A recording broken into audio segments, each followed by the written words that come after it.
This is the 11th episode of our podcast. Name withheld because that's kind of in limbo right now.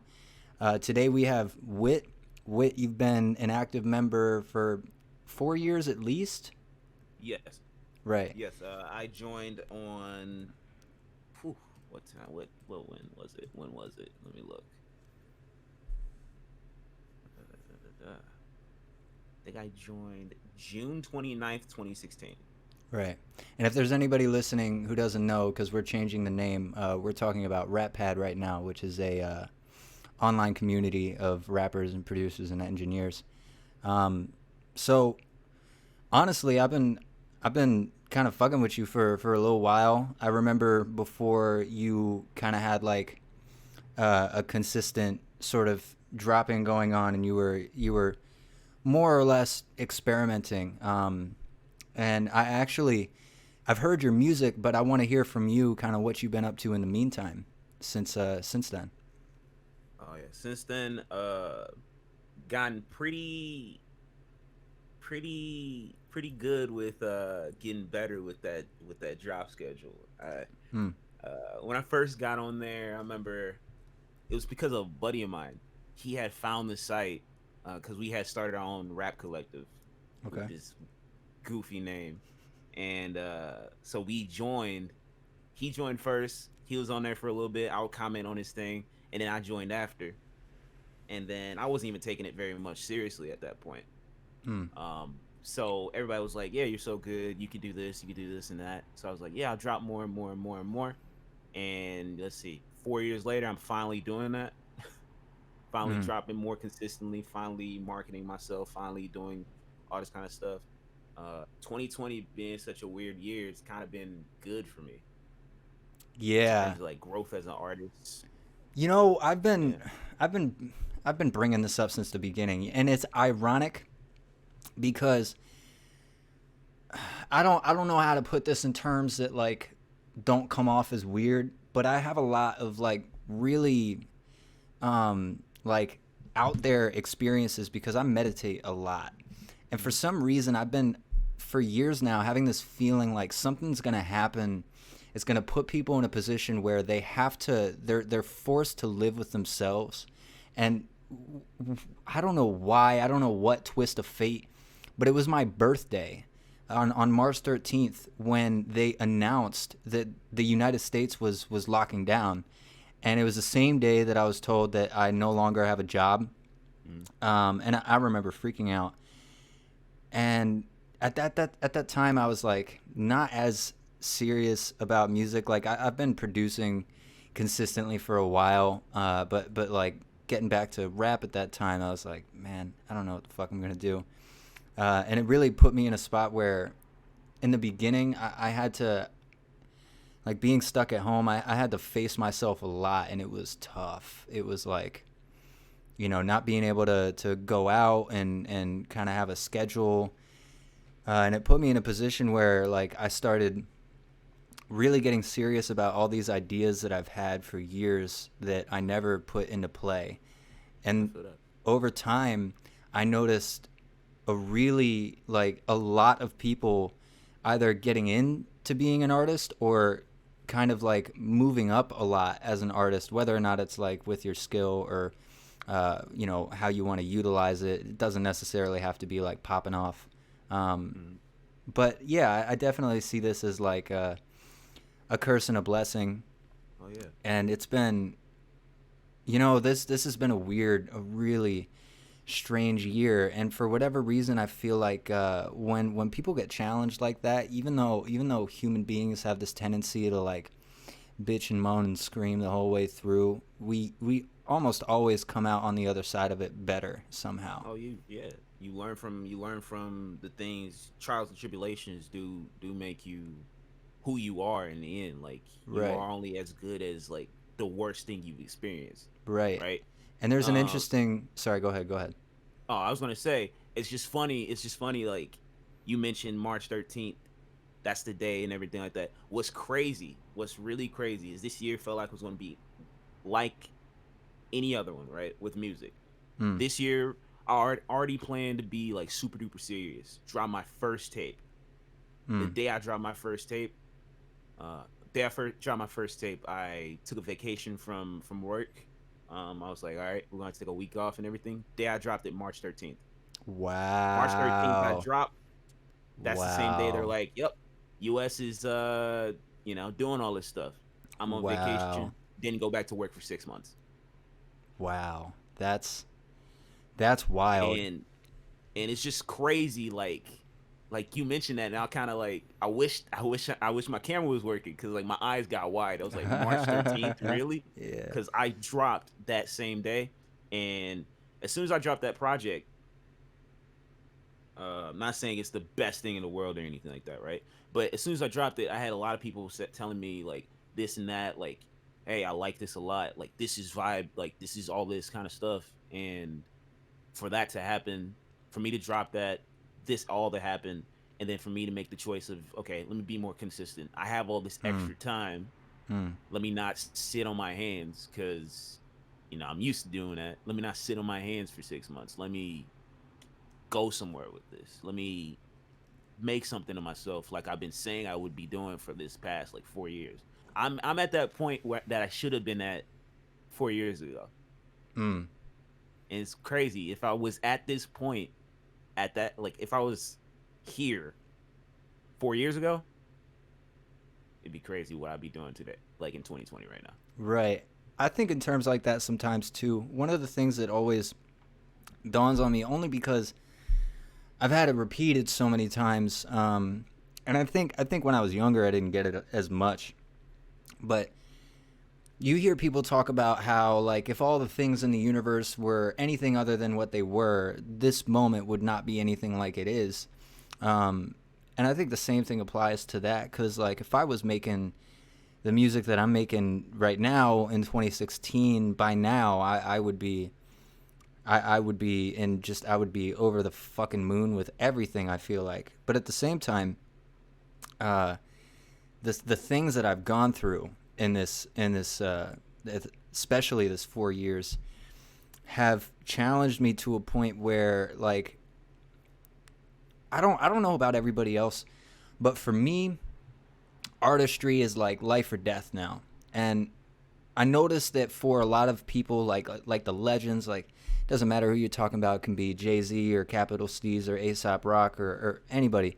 A lot of them treat it the same way. It's life or death, and when you hear their music, you hear that it's real. It's like the realest shit they've ever said. And Yeah. I wouldn't have that. I wouldn't have that ability to go to that place so easily if I hadn't been challenged. Because, like, if I can use an example, and this is wild, wild looking back on this, because it was only 9 months ago. So that same day, there was a lot of stuff going on with my ex that I was finding out about that was, like, really heartbreaking and messed up. And like that same day, I remember it was like raining. I was so depressed. I hated the fact that it was my birthday. I had to I had to go to multiple stores to go get my tobacco, and the one that I ended up going to, I went outside and I saw this rat or a mouse. No, it was a mouse because it was tiny. It was laying on its back and it was writhing in pain, and the clerk had basically fucked with it and left it baking out in the sun, still alive. And I felt so guilty. I went over there and I put its lights out, and I just, like, I rehashed that moment so many times in the next, like, 2, 3, 4 weeks. And everybody I told that to was like, oh geez, that's so fucked up. And I'm thinking, like, that doesn't help. I just don't understand. Like, this just, it stings so much. And after, as it took me a month to just kind of, like, sit there in my sweat and deal with myself, and then finally coming out of it, I had the ability to, I started tutoring for free. And that was, like, so gratifying. I found this part of me that just, like, I used this phrase a few times in the past few years, that you can only see through things when you've been broken like glass. And when you have that ability, that's when you can like really do profound things. Like, I don't know. I've been able to like, you know, cook food for people who are out on the corner. I've never been able to do that before. It's like it's something that in my heart I wanted to do, and then like logically I would always talk myself out of it somehow. And after like being so damaged and then healing from it, it put me in this place where it was finally possible to just go ahead and do that shit, which was like it feels like a privilege, even though I also feel like I've paid the price of like going through all of these experiences that stung so hard. Like that's just one tiny grain of sand. But yeah, it's weird because life is like people have been saying life is a bitch. I'm just gonna go ahead and fuck it, whatever.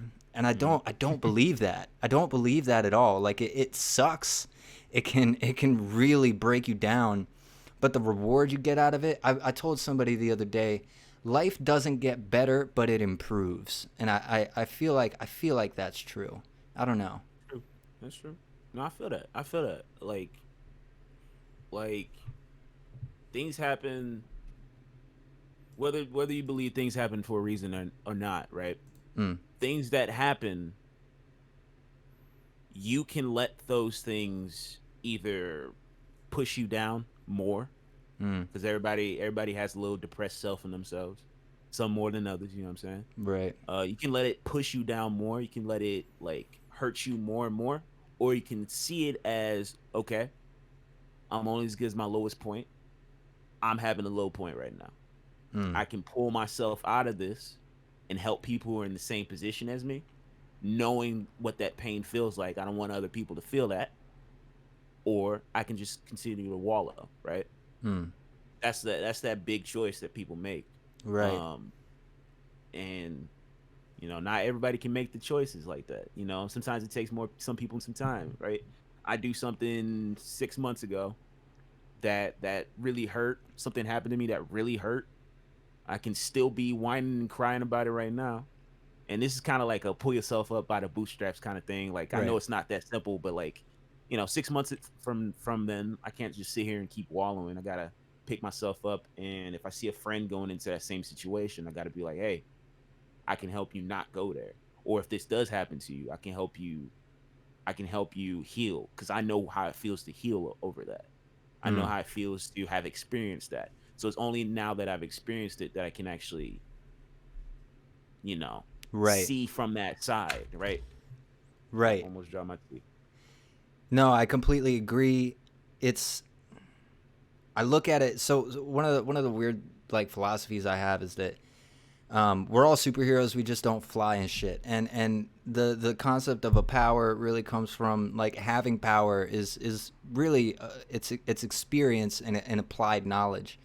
And you can't. There's no shortcut for that. Like when I was talking to Words, I was talking about how a lot of people a lot of people want to climb and they talk about it, but like if you go look at uh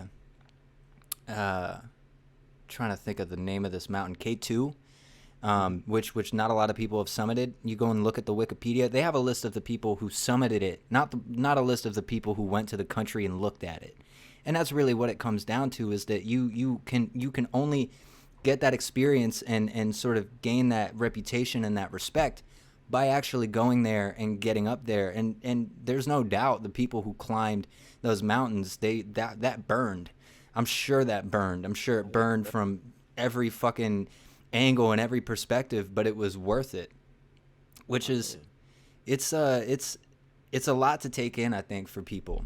That I know you've noticed this. I know that a lot of us have noticed this. That when things really get broken down for people and they realize how something works, you catch a lot of people like, this is too hard. Fuck it. Not doing Oh it. yeah. I felt that definitely. That's like, I feel like everybody's had that thing, right? Everybody's had that one thing that was like, people experience that in the beginning of the year. Beginning of the year, year starts, New Year's resolutions. Hey, I'm gonna get fit this year. I weigh 255 pounds. I'm gonna lose 55 pounds. 2 weeks later, they're on the couch eating a burger.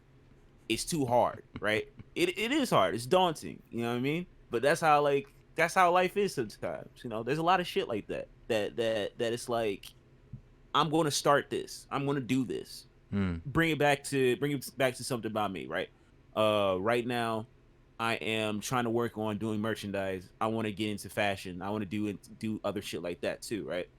So really, it's like I've always wanted to do this, but every single time I taken the step to make this merch, to do this stuff, it's kind of like I look at it. I'm looking at all these articles about how to start your own brand and shit, and I'm sitting there and I'm like, dude, this is hard shit. I'll do it tomorrow. You know, people do that shit with marketing. Marketing takes a lot. You know, I gotta build myself up to people. I gotta advertise myself. I gotta do this. I gotta do that. I'll do it tomorrow. Or I'll pay somebody else to do it. Or I just won't do that. I'll make it without that. Like the mindset of tomorrow, the next day, that shit's not promised. Right. Why not do it right now or work towards it? Right. That mentality just stagnates people. Right. Yeah, there's a couple things I want to touch on in there. When I think about the future, I don't think about it as like a place or a real thing. I think about it more like a kind of shimmering projection of all of the possibilities in this moment, and it really depends on us, what we do that determines tomorrow. Which is why I'm really a huge advocate of the idea of being in competition with yourself from yesterday, and to always one up yourself rather than one upping everybody else, because it gives you the opportunity to just sort of be at the helm of who you are. And then there's another aspect of being addicted to the reward of getting something done. One story that really popped out at me was Fantano. You know what Fantano is? Like Anthony Fantano? Yeah. Needle drop. Yeah, that's my guy. So, you know what's funny? I have a friend of mine who I was talking to not too long ago. She was like, "Oh yeah, I know that guy." She sent me a picture. She was like, "He lives in Connecticut." I'm like, "What the fuck are you talking about?" She's like, "Yeah, the dude lives like 20 miles away." So weird. And I at one point, so I found out that he was doing all these advice videos on his other channel, and one of the stories he dropped was like about him personally, about how when he started, or maybe it was just a video of like how he started Needle Drop, he lost 100 pounds or something crazy like that. And he said that he got so addicted to the idea of accomplishing something, like after initially doing it, he was like, so what can I take this drive and what can I apply this to now? And that's what ultimately led him to like getting much more serious about like being a reviewer and making it into a channel and getting consistent with it. And I think I think it's really perfect, because like, for example, before I started rapping, I'd always kind of had the thought, and I had lost my freedom for a year. And when I came out, because I went through a lot while I was in there, and when I came out, I just like, this part of me, I didn't care about anything that the kids around me cared about anymore. I couldn't stand what they were talking about, and I got to this point where I was like, look, I got myself out of there. I figured that out. I can figure out this music thing. I can figure out something that works for me that I can do as a creative, because I've been making videos for like 10 years. And I don't know if it, because everybody's different, right? So it's not going to be losing 100 pounds. Sometimes it'll be losing a family member. Sometimes it'll be something like making up with a family member. Sometimes it'll be any form of accomplishment or like a profound experience that sends you off. And it really is up to us to use that momentum, but it's still the initial, like, you still have to do the initial thing. And for me, like, I had to get myself out of that place. It wasn't as simple as like I had to wait. It didn't work like that. And for the same thing for Fantano. He didn't have an option of like waiting for all of that weight to fall off of him. Like he had to put in the work and get consistent and be patient with himself at the same time.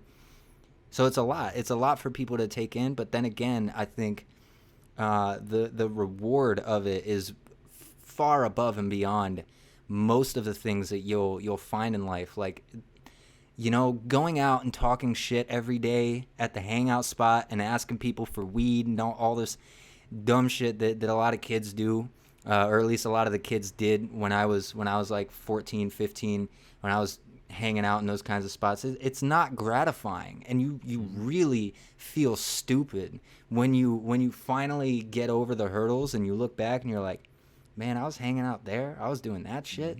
It was a waste of time. Right. Yeah, and there's you know, it's so hard to explain because it's like everything is two-sided.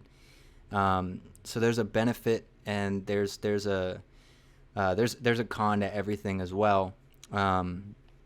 Which there's a lot of personal stuff that I wouldn't go so far to speak on the podcast, but I think it's definitely worth honing your mind on and thinking about. Like, I'm obsessed with modeling success, and anywhere I find success, it doesn't matter if it's a life coach or an entrepreneur or a rapper or a singer, they went through some shit and they didn't just take it. They threw that back and they found a way to move on, and that's really important. That's true. Yeah, everybody has their story, and usually people, especially in the arts, or people who are, you know, life success, like life coaches and stuff like that, they had to get through something to get there, like you're saying. So yeah, everybody is a product of everything they went through and the things they learned of them. That's what they are now. Yeah. Right. Speaking of story, what's the backstory behind your name? Whit with a period. Yeah, with a period. Do not forget the period. The story behind my name is I was trying to think of a rap name.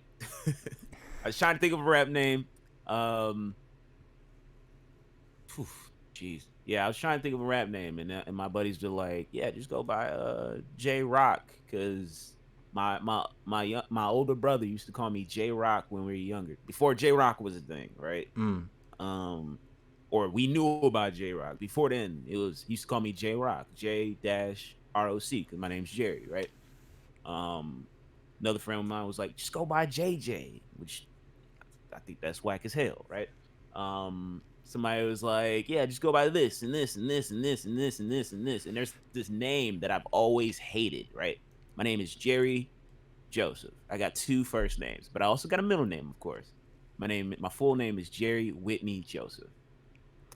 I always hated my middle name for the longest time. Oh my goodness. Going through school, going through everything. I just hated that name. It's just like Whitney. My parents are not from the United States. It means something else to them. But to me, it's always just been this woman's name, Whitney Houston. Oh, Jerry, it's Whitney Houston. So a few years ago, back at school, I was like, what if I turned it? I was just like, yo, just call me Whit. Like, hey, just call me Whit. And, you know, people grew to call me that. The name kind of faded after a while, but like people began calling me that. So when we were thinking about like rap names and stuff, I was just like, what if I just went by my middle name? And it's like Whitney. I was like, no. Calm down. Whit. And then throw a period at the end. Whit. Period. That's it. And that's how it came to be. And then, you know, I am a English major, or I was taking a break from school right now. And I love words. And the word wit, W-H-I-T, means an insignificant speck, something that's not, you know, doesn't matter that much in the grand scheme, right? And I've always, like, you know, been on my kind of head ass shit, you know. I was like, yeah, that's me. I'm Whit. So I owned it, and I'm Whit. I've gone through a few iterations of it on Rappad, of course. It's been Whit with a period. Then, you know, of course, they made their jokes on that. So I changed it to Whit Scribbles, which is my, like, handle on everything, but still rapping under Whit. Hmm. The hardest name, by the way, to find on anything. If you type in Whit, WHIT period on Spotify, you keep getting Whitney Houston. Not me yet. I'm not on the top. On Apple Music, I'm on top, but on Spotify, you have to like search a song to find me. So Okay. yeah, Well, I think it's ironic that you point out the meaning. I always understood wit to be like, a person has wit. mm, Um, but of course, I'm assuming you're speaking on maybe like a deeper meaning or like the etymology of it. yeah, Uh, so when you're saying like it's an insignificant speck, I'm thinking like, well, you know, at this point you've kind of grown to be anything but. yeah. You've been doing really well, which is, really, again, it really speaks to the community in Rappad. Not that um, Rappad owns what it sort of spits out, but rather that it's always been a hub for really talented people, and there's been story after story of people coming out of here and just kind of like finding their niche and taking off with it, which is very special. And I think it really comes down to the age we live in, right? Because like 40 years ago, none of this would have been possible. Even if we were the same people, kind of, we wouldn't be making the same music, but we would still be making music. It would be significantly more difficult to ever get a fan. Oh, Like, definitely. no doubt, because 40 years ago, that's one sample, but run it back like 1,000 years, run it back to most of our history. Chances are you were born far away from civilization, or if you were born in a populated area, people were sick and dying. Knowledge was hard to find. Schooling was pretty much like carpentry or architecture or just like nothing at all. And in this day and age, it's something to be appreciative of, that we even had the opportunity to find that, because I think I found Rappad through an ad, and the whole reason that I went on in the first place, I think, was really nothing other than like, at the time I was going through some shit, and I was super depressed, and it like drove me to go back to making music, and I had nobody to share it with. Like when I started, I was going to high school, and it was just like I came out of this place, I was back in another high school, and I was around suburban kids again, which I didn't grow up in the suburbs, so that shit does not fly with me. Mm. And I ended up, of course, like I do in every town, I ended up making friends with like the few city kids that were there that smoked weed. And again, as every other time in my life, my house became a hangout spot, and they would all show up and they would rap. And so it just drove me nuts to the point where eventually I bought a microphone, and then like 2 months later, I just sat down and made a song. But I had people to share it with. I used to think like, I'm going to pop off. All the other high schools are going to know about me. They're going to share my shit. I get you. And it was ironic. Probably the most that happened for clout was that everybody asked me if I sold weed, because I rapped about it, and Yeah. because I was just like, because I'm a stoner, so I would rap about weed a lot, and people would assume like, oh, this dude must have like a ton of weed. I didn't have that much. I smoked like a gram a day, maybe. I Um, got you. and yeah, people didn't believe me. I would tell them no, and be like, no, that's not what that shit means. They didn't believe me. But people did fuck with my music, and it really gave me that opportunity to be like, oh, I could take this somewhere. At the time, I don't think I definitely wasn't making music that was true to me, but it was a valuable experience nonetheless. And that kind of bleeds into my next question, about where you're from and your beginnings with music, just in general, especially before Rappad. I got you. Yeah. Yeah. So I'm from a little town called St. Louis, Missouri. It's probably the biggest town in my state besides, well, as of this year, actually last year, it'll be Kansas City because they won the Super Bowl. But Mm. St. Louis, Missouri, the home of the Cardinals and the Blues. Mm. Um, we are quaint little town, 314. That's our zip code. But that's where I'm from. My parents are immigrants from Haiti. We got we're Haitian blood and Dominican blood in there a little bit too. Mm. Mostly Haitian though. So yeah, I come from pretty religious, pretty religious background and everything like that. My dad was a pastor. My mom pretty devout. All that kind of stuff. My real like foray into music was really Haitian music, which is Haitian compa, the real Caribbean music. Okay. Wow. All singing about, yeah, just singing about just random shit, you know, Mm. random shit, and then oftentimes some God stuff, throwing like, hey, that girl looks nice, but like just a bunch of shit like that. That was my actual like initial foray into music. And I was like, I love this. I Mm. love this. My foray into rap music was my older brother. My brother's like 8 years older than me, so he's a bit older than me. He would always listen to hip hop. Mm. My introduction to hip hop and my everything I listened to in hip hop for a long time was all like curated by him because it was just me hearing what he was playing.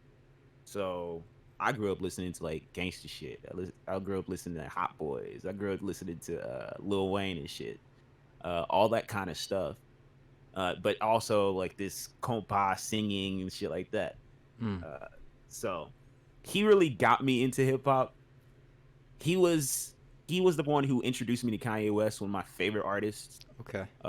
ever. I don't know how I feel about him right now, but yeah, one of my favorite artists ever. Like he introduced me to that. Like he gave me like this little. I remember this shit. He gave me this little what are they called? PDA, right? His old little PDA, and it had two songs on it. It had "Respect" by what's her name? Aretha Franklin. I don't know if that's Aretha Franklin. Hmm. RESPECT. Find out what it means to me. You know what I mean? Oh, I've heard That that. one right there, and then one song by Kanye West. I think it was "Jesus Walks." That's like he gave me that PDA when I was like little, and I was like, I love this. I used to play those songs on repeat until that PDA broke. So That's wild. he, yeah, he introduced me to like a lot of my music taste. Lil Wayne, Birdman, Manny Fresh, all that kind of stuff was all from him. Hmm. On my parents' side, they really wanted me to like. I learned piano like my cousins.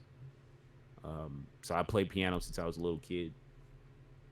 I used to sing when I was little because I had a pretty decent voice before my balls dropped. I was all right.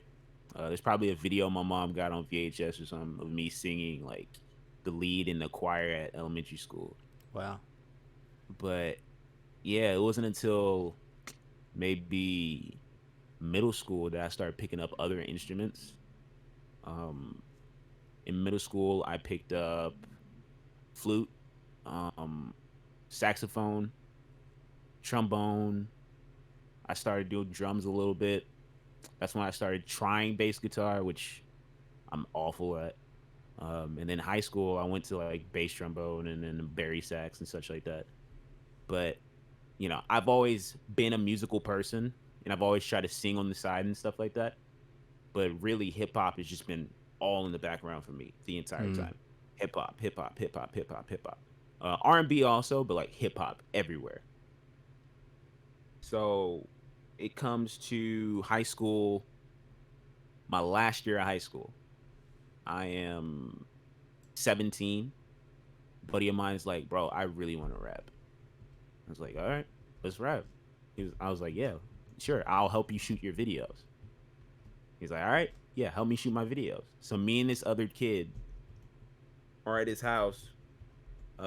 Dude's talking about like, yo, let me like this is what we're gonna do for this video. I'm gonna rap. I'm gonna look at the camera and all this kind of stuff. I was like, all right, dope, dope, dope, dope, dope. And he was like, oh, I hope you don't mind. I got this other dude to come with us. to film also. And I was like, all right, dude comes. I don't even have my camera with me. I'm like, ah, shit. So I'm just going to be standing here. And the dude made a suggestion. He was like, hey, but how about you rap with him? And I was like, why don't I just do that? And then, it just went from there. I literally started rapping off a fluke. Dude was like, how about you just get in there too? Because you don't have a camera, so you might as well not stand here. And I was a second away from being like, I'm just going to go home. Damn. And we started rapping. I started rapping, you know how everybody starts, some lyrical miracle spirituals.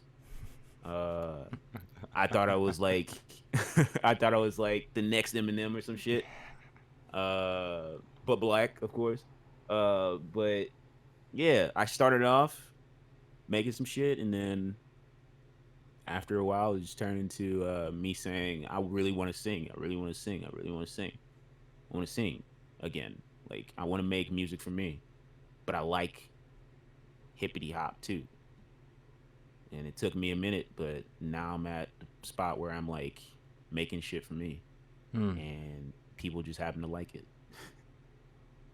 It's a beautiful story, man. Story. It's funny because there are some parallels there, not like direct parallels, but more so because almost every person I talk to who's really serious about their craft, especially the people that we all know from Rappad, like, I always find these different similarities. Like you said, you had a PDA with 2 songs on it.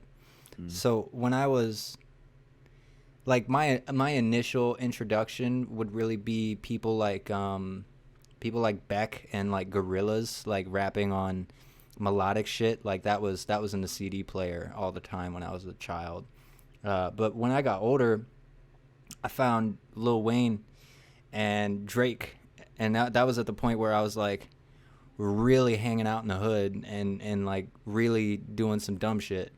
And so, like back then for me, because that was like 2011, but still, you didn't like, the one time I got a touchscreen phone, I got into the first fight I ever got in my life, and this dude got me on the ground and started kicking my leg, and he smashed my phone. So I never had a way to like put music onto a device. So back then I had a flip phone with 2 songs on it.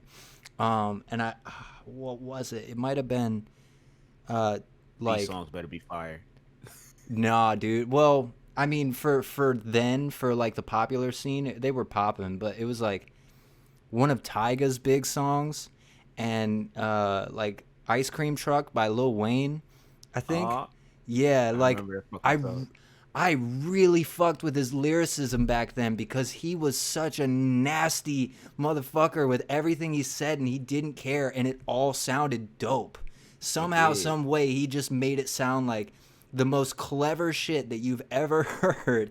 And I remember I would like show people, I would play it from like that one point in the song, be like, listen to this fucking bar, catch this shit, it's so wild. And I was just so obsessed. And I think it's weird that like I feel like it comes down to, there's a part of you, part of me, whoever it may be. When you're really that invested, you'll do anything to make sure that there's music in your life. One example, because when I went away, the only thing I could do, and I've said this a few times, have people send me like bring me lyrics on paper. And then when they brought us to the school in the afternoon, I would listen to those songs so I could get the tones down and the inflections and all that. And then I would sing it to myself because there was nothing else to do. And I was really that invested. I had to find a way every second of my life to bring in music. And yeah, if I hadn't done that, I wouldn't be here.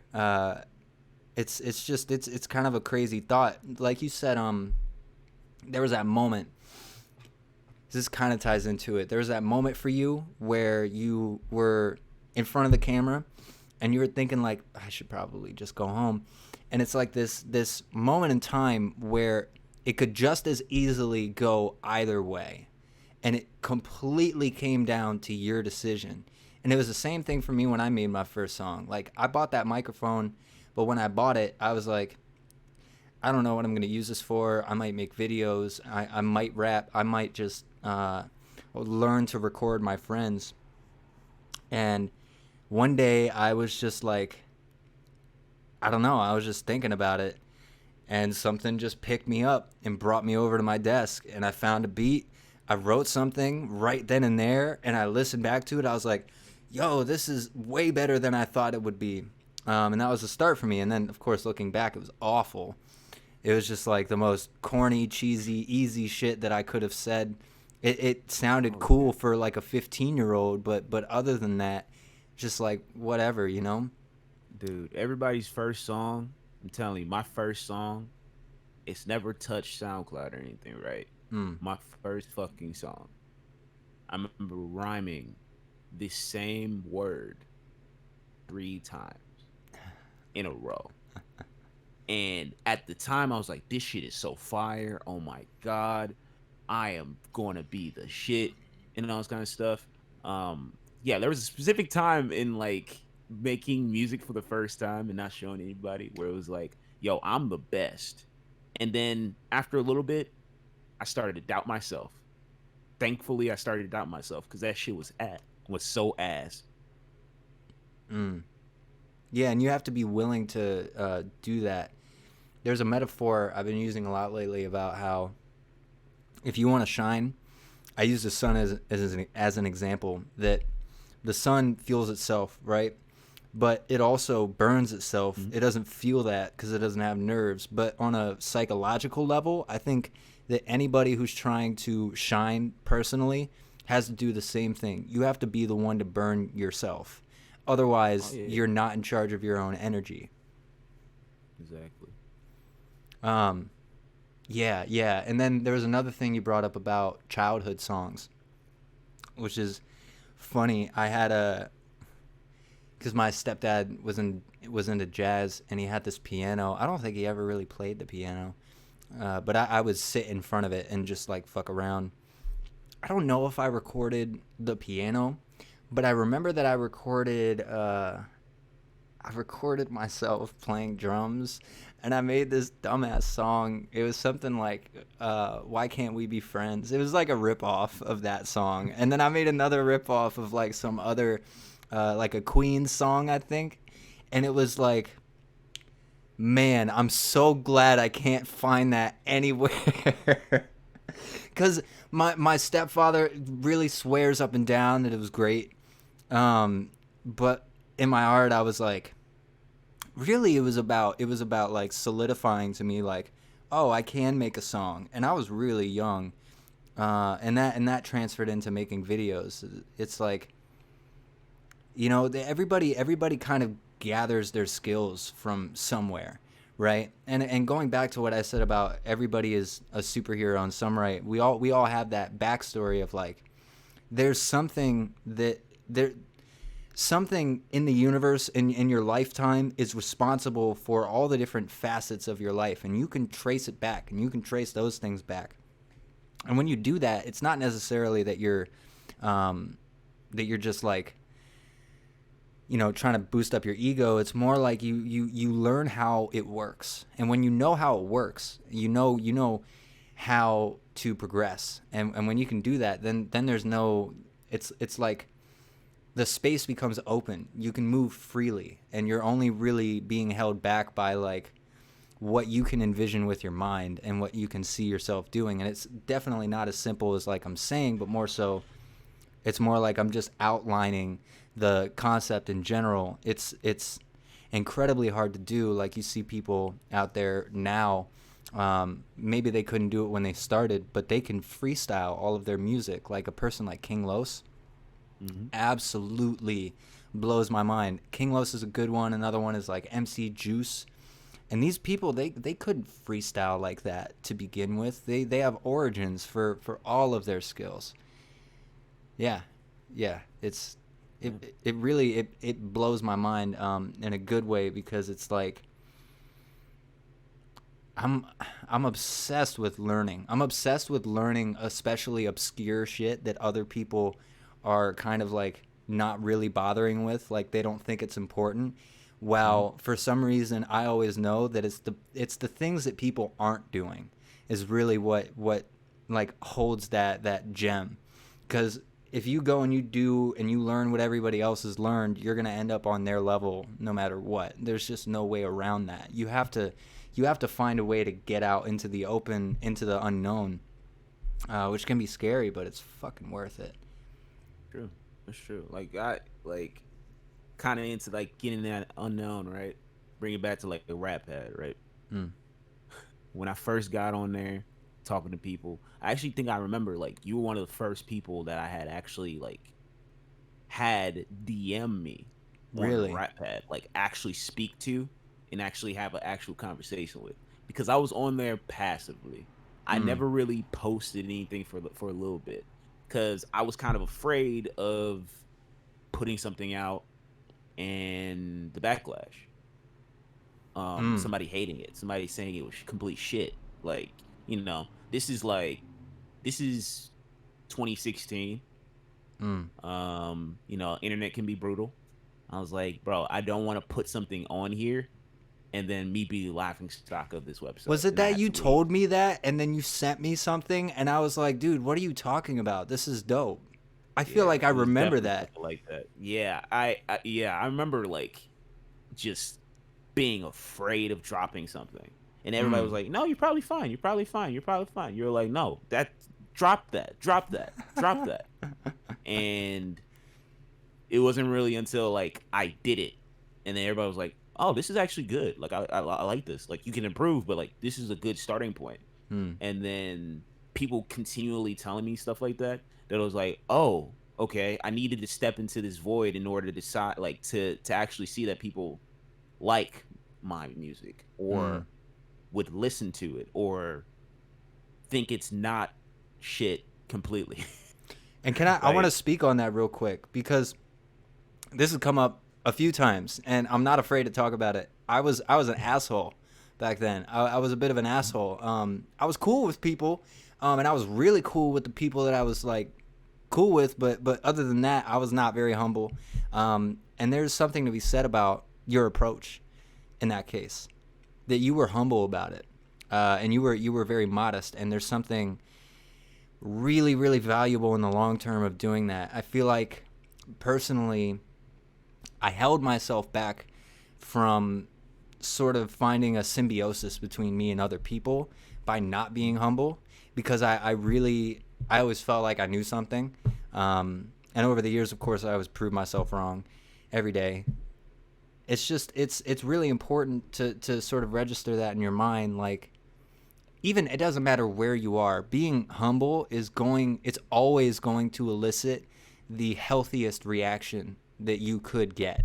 I feel like that really applies across the board. Doesn't matter what it is. If you're showing off a painting or anything else, you can get people's attention by saying, "Yo, I'm dope."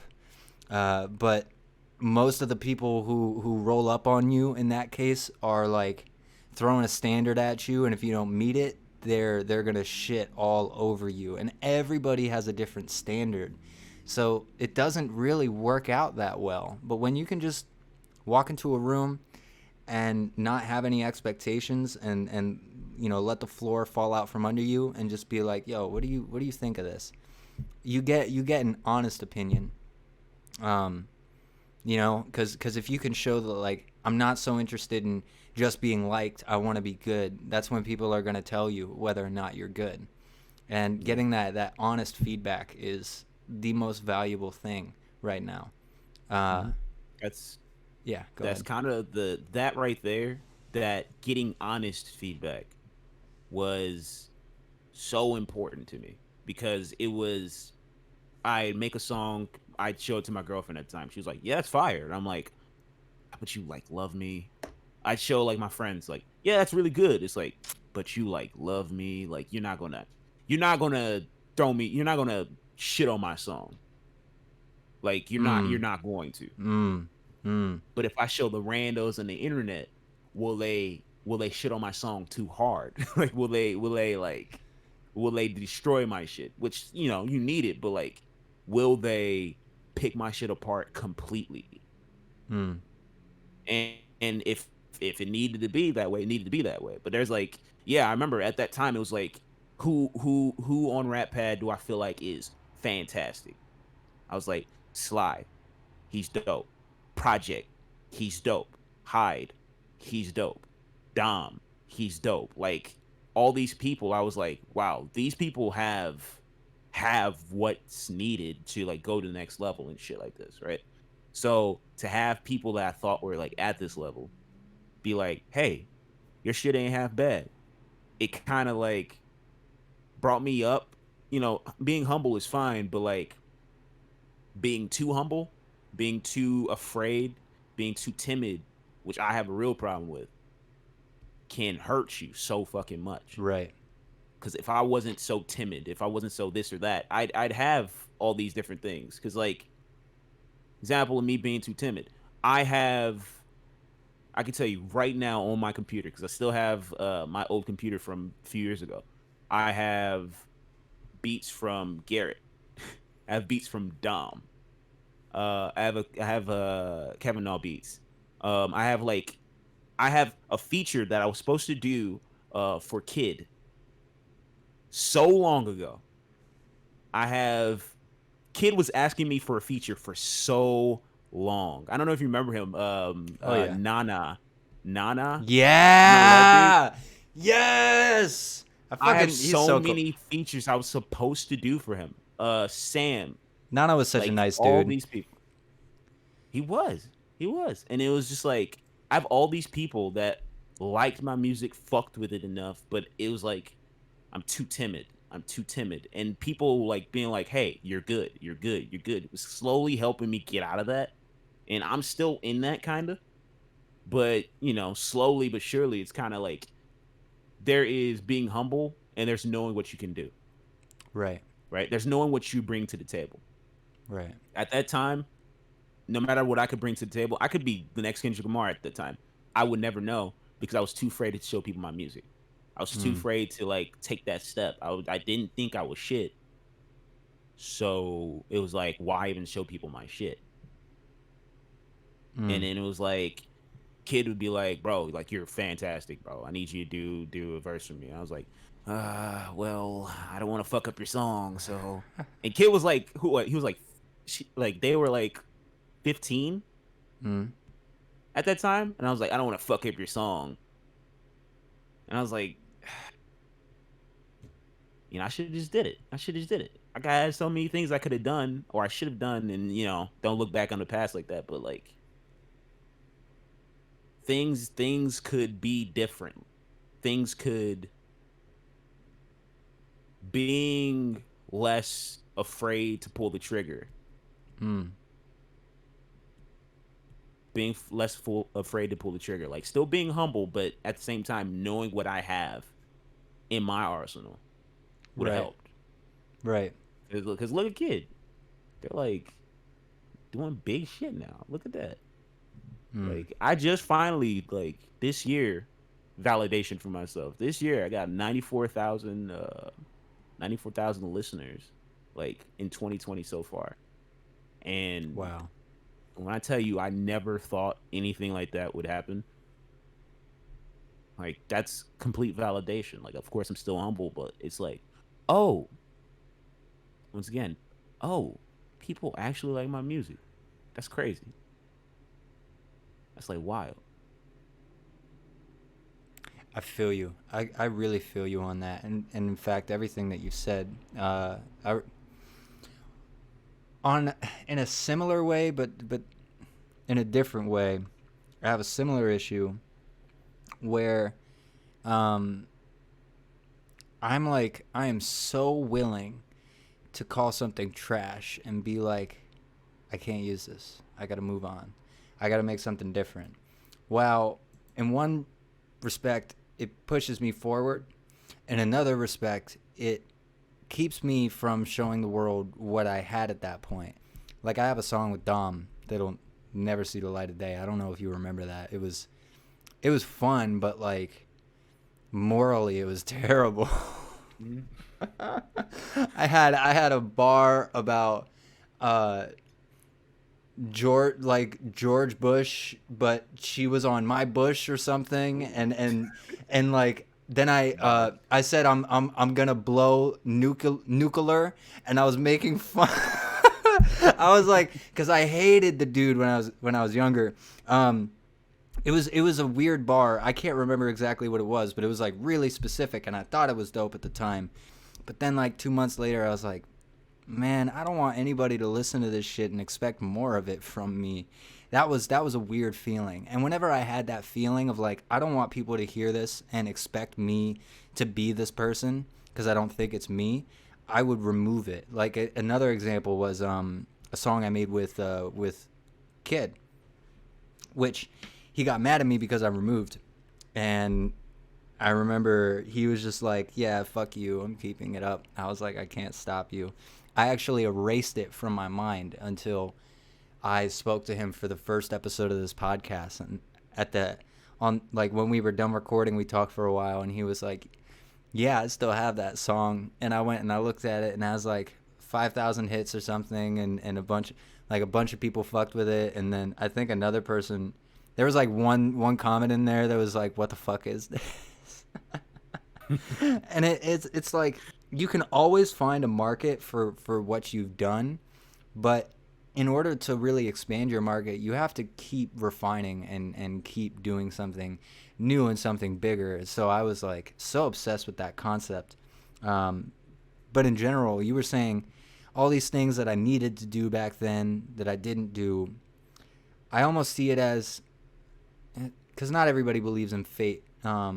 I don't really look at it as fate. I have a weird philosophy about how free will and determinism are actually the same thing, and that things are going to happen the way they're going to happen. And it's a very strange sort of Zen realization that I kind of hold in my mind, that like things are going to end up the way they are. You can't stop them. So like, especially looking into the past, there are these things that you could have done. There's no way that you would have done them. But knowing that it would have been useful, you can carry that over into the present and be like, if I buckle down on these skills now, then my future is going to look very different. True. Which, you know, it's like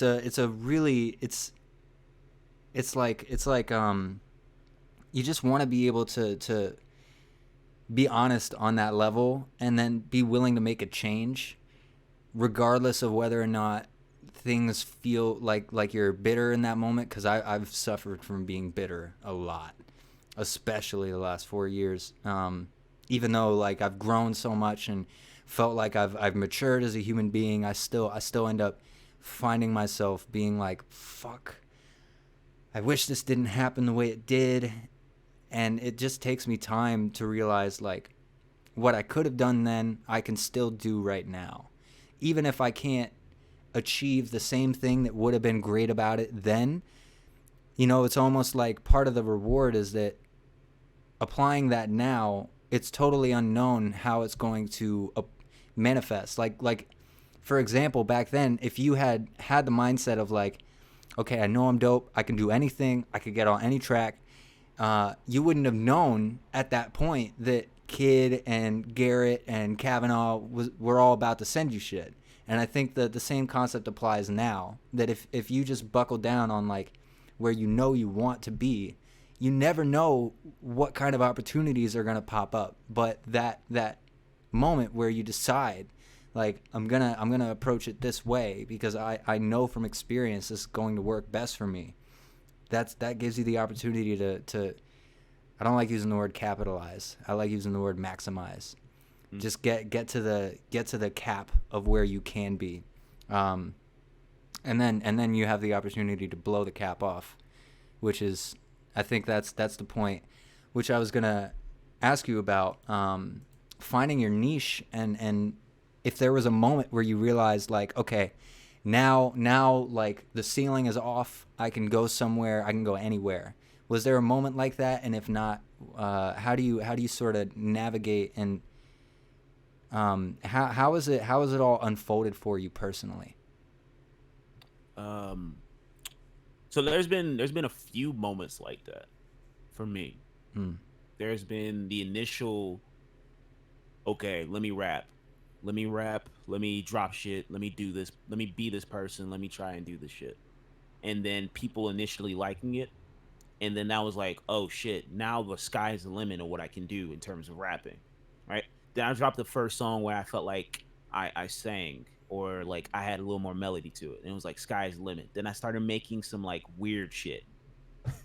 Some like weirder shit. Right? I made a whole project that like nobody will ever hear. I have some features on there that nobody will ever hear. Mm. And that felt like the sky's the limit. And then it just came to this year when all of this happened. I dropped my big hip hop project. And then I was like, what if I still rap, but I do whatever the fuck comes to mind? I love alternative R&B. I love like niche like shit. I love I like Frank Ocean like everybody else does, right? I Mm. like the weekends, like dark R&B shit, right? I Mm. like all this other type of stuff. I like Dominic Fike. I like all these other Dominic types is of people. dope. Dominic is fire. Like his album that he dropped this year was like I replayed that bitch so many times. I think my favorite that he's dropped this year is Canceled. Or Cancel Can't Me. Cancel Me. Oh my god, I love that song. Really, really That's so catchy. fire. So much It's so fun. fire. Yeah, that shit's so fire. Like, dude, dude just has crazy, crazy songs, right? Jaden Smith. Like, I like Jaden Smith's music a lot. When his first album had dropped, I remember like not liking it that much because I was like, this kind of feels immature and all that kind of stuff. And then after a while, I was like, oh, I get the vibe of it. Mm. For a while, it started off as me thinking, okay, I need to rap. I think so. I had watched before this episode, before like this, I had watched or listened to the first episode that you did with Kid, right? Mm. And they kept making this like this parallel, not parallel. This they kept talking about basically what was happening when they first got on Rappad. Thought lyrical, spiritual, miracle. Let me do that. I have to be lyrical. If I'm not lyrical, I'm not anything. Mm. Then after a while, it just became, oh, I can be lyrical, but not have to force myself to be this other person, Mm. right? So after breaking out of, I need to be a hip hop person. I need to be a hip hop head through and through, which I am. After breaking out of that this year, it kind of was like, oh, I can make whatever the fuck I want. I have all this time to myself. I might as well make all the shit that I want. And just happens that the year that I make whatever the fuck I want, that has hip hop in it, but it has other genres mixed in. It started becoming like, oh, hey, people fuck with this. Mm. Take Time is my latest song. Take Time is a song that I could not make 4 years ago. Mm. I feel like if I dropped that 4 years ago, it'd been like, why the fuck did you go from rapping lyrical, spiritual, Craig Mack, this Craig Mack truck, this, like all this other shit, like Mac 10 on my side, like all this other bullshit, to singing about how you got her toes throwing gang signs? Like that doesn't make any fucking sense. But now I'm at a certain spot where it's like, fuck it, I'm gonna drop that, and if you don't like it, you don't like it. Dude, that's a bar and a half. Right? I got her toes So, throwing gang signs. Shit. yeah. Boy. Shit, boy. People keep texting me to this day. People keep commenting on my shit. They're like, bro, that is a fucking bar. Dude. That is a bar. I love that. You got her toes doing what? I'm like, yeah, yes. Another bar people don't fucking like and that don't go on to that song is baby got a bone to pick, so come on sit on this, it be your throne. That's fire. I don't give a fuck what anybody says.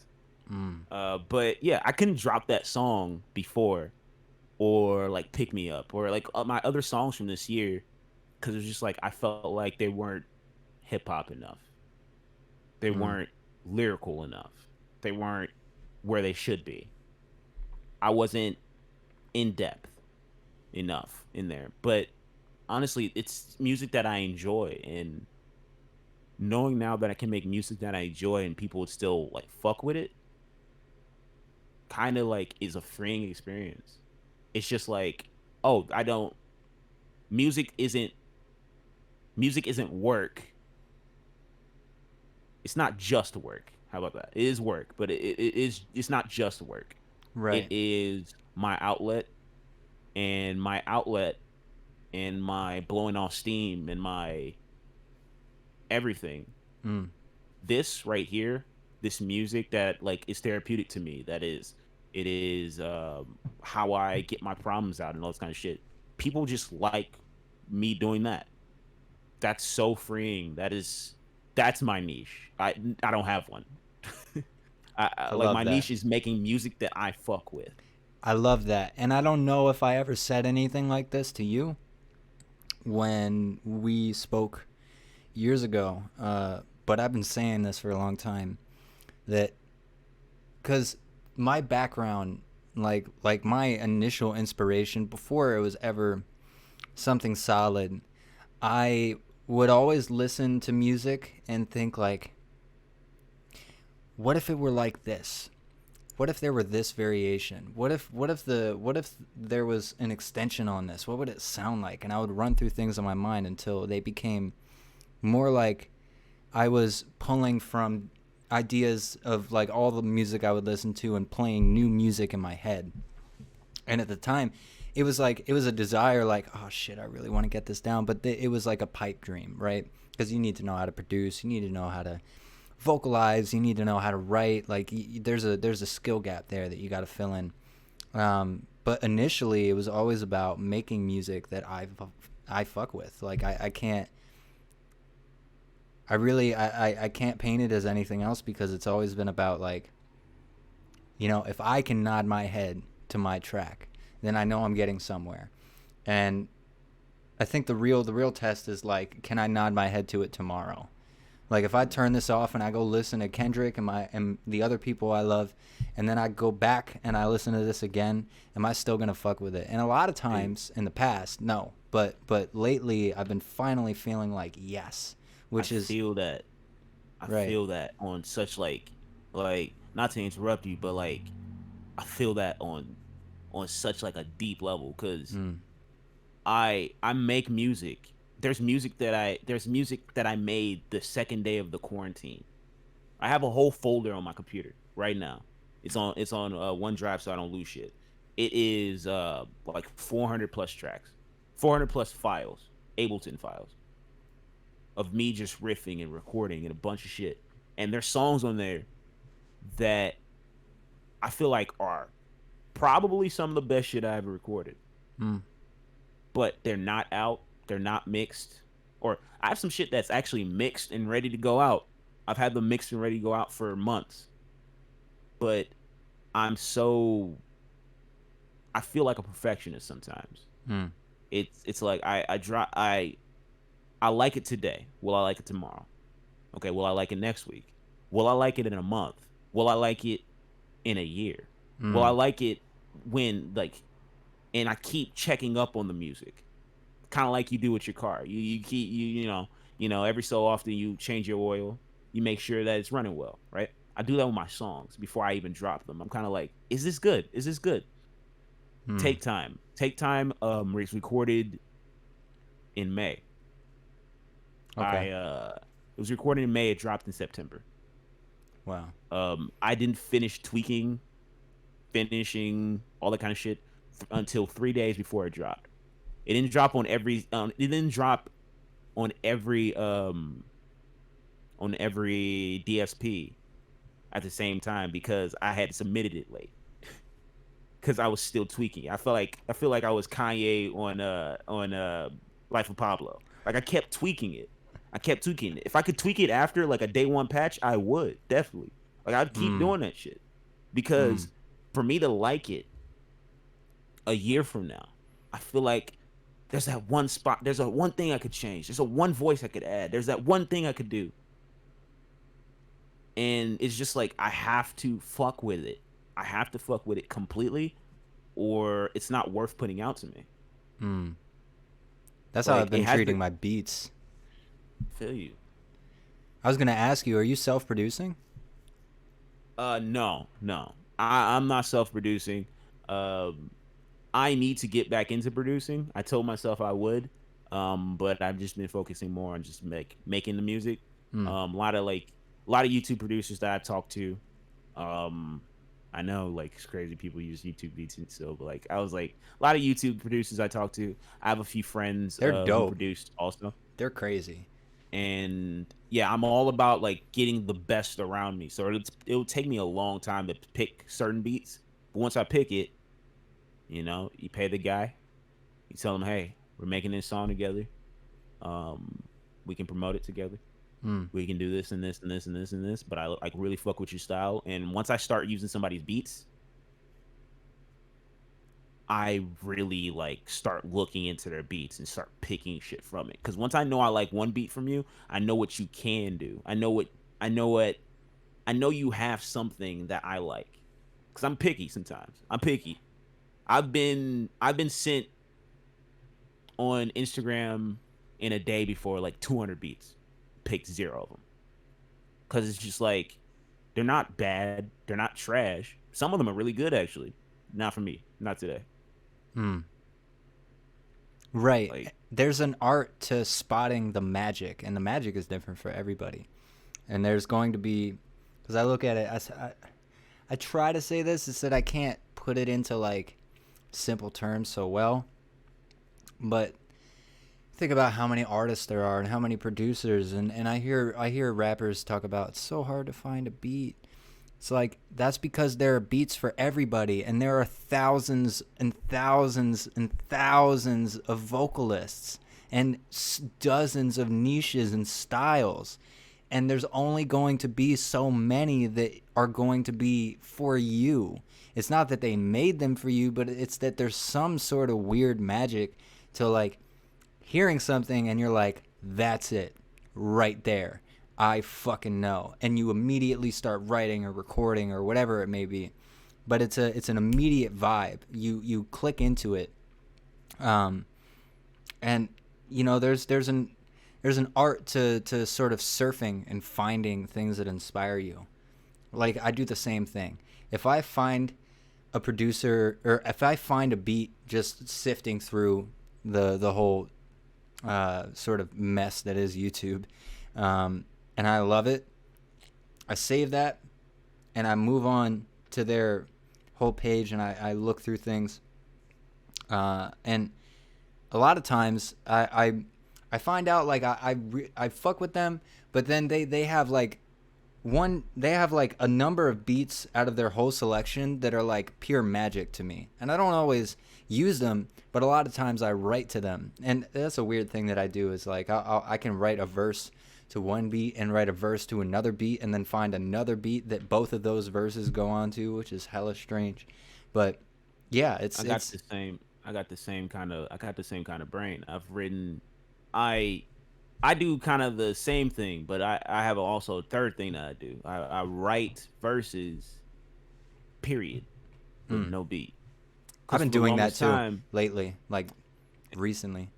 and then I just make them work, right? For the Mm, longest time, for a while there, I couldn't record.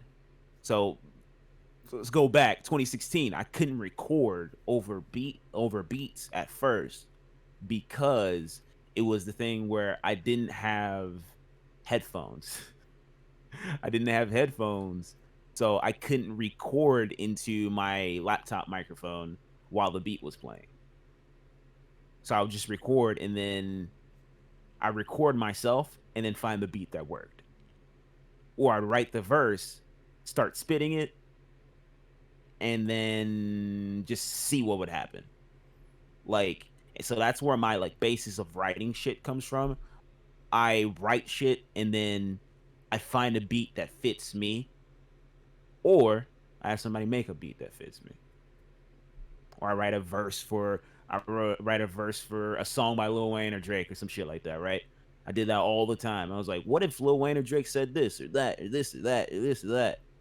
And I make a whole verse of it. And I'm like, this sounds good on this beat. I to this day have like verses that I've been shopping like around on beats for years because I think that just this beat may be a little bit better for it because it punches a little hard right here or right here or right here. Yeah, I feel that. I haven't as much. That's something that I've always like on a deep level known like. See, I do this thing where my mind runs, and I'll hear a song get played out in my head, and sometimes I'll go through the whole thing like I just found a song on Spotify, and then I'll never hear it again. And so I've been like getting into the habit of being willing to rush over to the computer or grab a paper and just write that shit down and get it going in my head. And a really weird thing that's been happening lately is that I'll find out like something I produced recently goes perfectly with this verse that I just wrote out of nowhere, which is a super strange feeling because I don't know if I ever told you this, but I might have. I've always been obsessed with like the notion or the idea of being self-produced because I feel like I hear the music in my head all the time. And I also feel like I have this standard for instrumentals. Like one of my favorite instrumentals of all time has got to be "Sing About Me, I'm Dying of Thirst," and Fantastic instrumental. You can't find shit like that. It's not it. It drives me nuts, and it's always been in my mind like I want to make shit like that, and I want to write over it. So it's been tough. It's like I said before. You have to fill in the gap between your imagination and your skills, and maybe on some weird level that's like filling in the neural gap between your left brain and your right brain. I feel that. Like I get that. I've had recently, like I've had a beat where I've written to it and I recorded to it, and I was like, wow, I like this. And I listened to it the next day, and it was like, I don't like this. This needs something else. This could have been something else. Like this could have been grander. And I have a group chat of friends. Basically, we're all recording artists, so we all work on music. But there's this buddy of mine. His name's Eddie. He actually composes like for like movies and shit. So I send it in his group chat. I'm like, I like this, but I might delete it. And he's like, dude, let me throw some strings on that. I'm like, throw some strings on that. Why would you do that? He was like, let me throw some strings on that. I'm like, all right, sure, go ahead. And we're talking about what he's gonna do. I'm like, yeah, just make it do a big flourish at the end and all this kind of shit and all this. He throws the strings on, sends it to me that night. The next day is like my birthday, right? I listen to it. I'm like, bro, this shit sounds fantastic. Like I'm listening to this shit. Like I was like, this is fantastic. This is probably some of the like best shit I've ever heard because like the strings just go directly with it. It's very simple, but it sounded so elegant, and it was just like wow, that's what it needed. That's what it needed, and I could think of that in my head. It just needed some strings or some shit, Right. and then I dropped that song, and I was like, this is probably my favorite song of the year that I've dropped, like was that one because it had that little extra. It didn't need to be there, but it made it that much sweeter to have it there. Those strings, like just, and it's just little shit like that like you can't find from a beat that somebody else makes. It has to be, even though that's a beat that somebody else made, it has that personal touch to it. It has those strings by my buddy. Like he put that on there and made it more me, more just something more beautiful. Something about all the extra shit that went into that made it more meaningful to me, especially because I dropped it on my birthday and shit. I feel that. You never know. You never know what something needs until it gets it, and then you realize like, oh man, that sounds so good. Yeah. And then you hear it without it, and you're like, ugh, yeah, no, throw that shit back on. Throw that shit back on. Don't you dare take that shit off. Ever. Right. Like that shit sounded beautiful. Right. Yeah, I fuck with that. I think it comes down to, again, that whole concept of fate in a strange way. I almost liken it to Einstein's whole concept of spooky action, how things are like connected over space, and sometimes I wonder maybe they're connected over time too, and that you just can't see it somehow. But it's really strange to think about, like, it was just as likely that maybe you would have kept that and just like not sent it to anybody. If you hadn't done that, strings never would have gone on there, and it would have just stayed there. But instead, you kind of like, because I'm not in your shoes, so I don't know, but maybe it comes down to like you just have a feeling, or it's just like something that you don't really think about, and you're like, fuck it, I'll just send it to the group and see what happens. And there's no part of you that knows somebody's going to throw strings on there, right? But it ends up happening, and that ends up being the best thing for it, and suddenly it's your favorite song that you've made, which is it's a real blessing. I think the biggest high, the biggest rush of my life, and maybe ever, because I'm never gonna stop making music. I'm always gonna make this shit, and if I continue to make the stuff that I love, I think that's always going to be the biggest rush for me. Is all the emotions that pour in when I hear my own music and I'm vibing to it. It's really fucking special. I feel that. I feel that. I get that feeling when you just listening to it, and then for a split second, like you may just close your eyes and you're just sitting there, and the music's on in the background, and then like you start to focus in on it, and for a little bit there, you don't even realize it's you. Exactly. It's just a voice, and it's just speaking, and you're like, bro, that's good. That's the thing about the magic, right? Is that when you hit it just right, it has a life of its own. So when you listen back to it, it's like you don't even know if this is you. You're just like, this just speaks to me. And it I mean, that's the thing about, one of the things that my father taught me is that as a creative, if you're really serious, anything you make, anything you put out into the world, it's going to have a life of its own.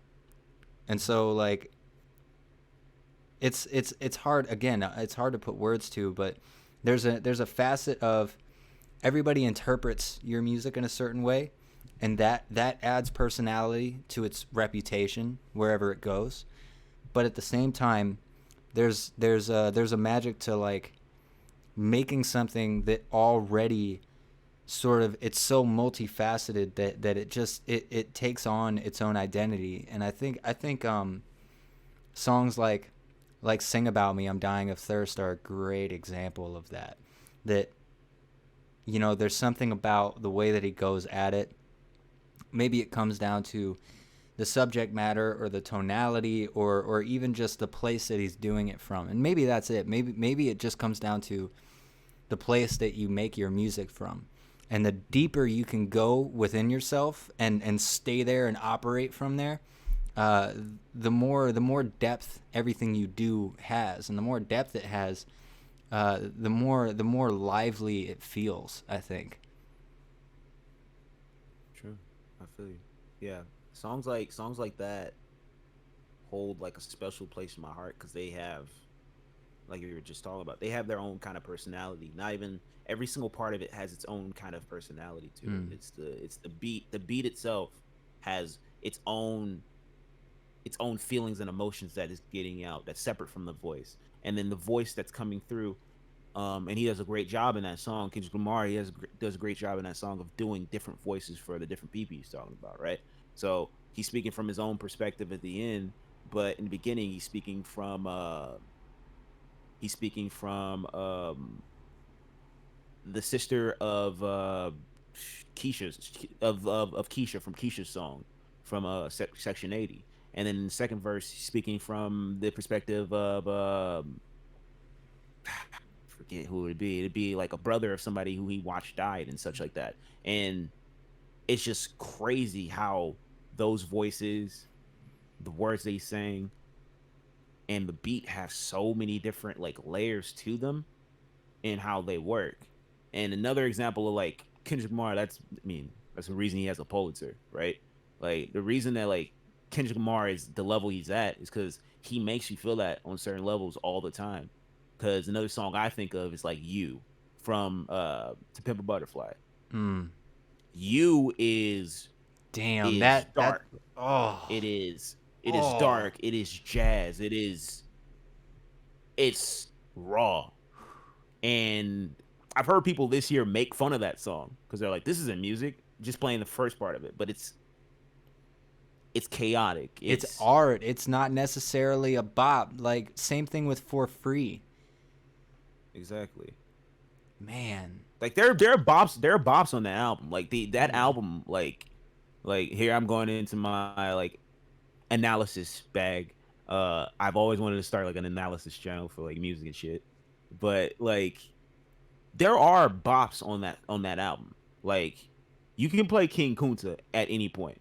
You can Mhm. play All Right at any point. You can Yep. play I at any point, right? Mhm. But songs like You, songs like For Free, songs like How Much Do a Dollar Cost, Oh, songs like fuck. those need to be listened to. So Yeah. you know when you driving, you want to hear All Right, right? Like this year, I played All Right probably the most I've played it since it came out. Because this year and everything that's been happening, right? Mm. But a song like For Free or You, I listen to I don't listen to a lot.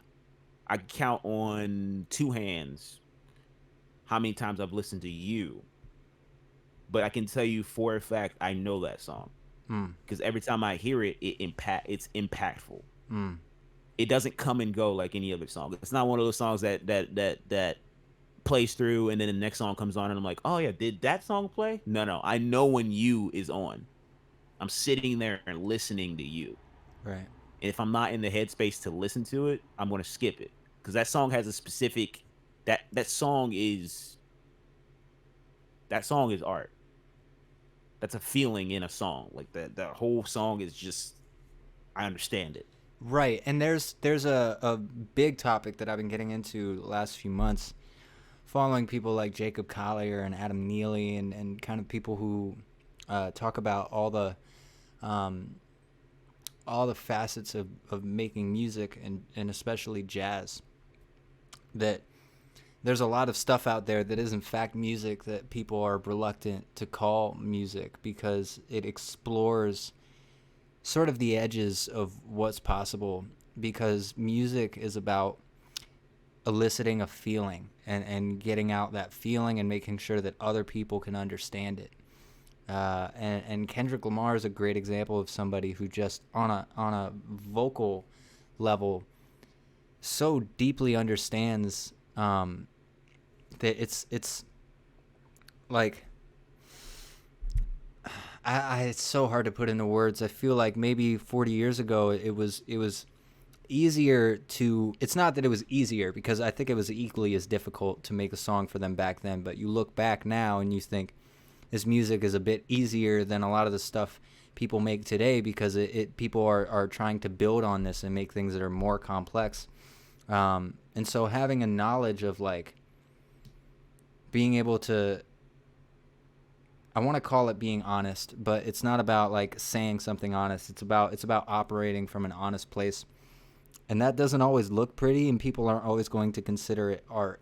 But the people that understand, they're going to connect with that and it's going to impact them like in the long term. And I think that's the beauty of a project like To Pimp a Butterfly, that I don't think a lot of people are going to be fucking with For Free and You as much as they are King Kunta and All Right. But for everybody who knows that album, for the people who do love those songs, they're going to be impacting us for decades. And that even if we stop playing them, musical historians are going to be talking about that work. They're going to be talking about all the things that it pulled from and all the people that pulled from it going forward, which is, it's because we talk a lot about like, I want to do this, I want to do that, I want to get on this level. Well, if we want to get on that level, then we have to understand, because I mentioned modeling success. We have to see people who got there and understand how it works, which I think it's crazy because like it's easy for me to go find a dude like Ed Milet or Tony Robbins or Alan Watts or any of these people who found a space for them to operate from that was unique and learn their perspective because they just offer it. But a person like Kendrick doesn't offer it. He doesn't just go around like, this is how I work, this is what I went through, this is how I'm doing it. He doesn't do that shit. You have to actually unpack what he put into his music to understand it, which is, it's not something that you can do in one listen or 10 even. Like I noticed listening to For Free probably the 15th time through, now I'm finally able to speak along with it, whereas always in the past, like I know what he's saying, but then it's hard for me to like get into the same groove that he's in because it's so unique, it's so offbeat, it's so strange. It's like his vocals, his flows, his raps are jazzy. Like he found a way, because jazz was never about, this is the thing about jazz. People think jazz is just weird music. That's not how jazz works. Jazz is for America at least, it's the original hip hop. It was about it, like people when jazz came out, they considered it dirty music. They considered it shit music. They considered it music that people who lived out on the streets or near the streets made. Nobody cared about it. And it took a long time for it to find its place in the world. But that's really what it was about. It was about people who didn't have a voice expressing themselves in a way that was sort of off the beaten path. It was just not like a lot of the other stuff that was being made. And over time, it became John Coltrane and was it Herbie? Is it Herbie Hancock and I want to say Quincy Jones and all these people who it's mind blowing. And then I think that's why, because I feel like jazz almost became hip hop, but it was almost like jazz was already going down its path, and hip hop sort of came from left field or whatever, however you want to look at it. But they were made in the same spirit.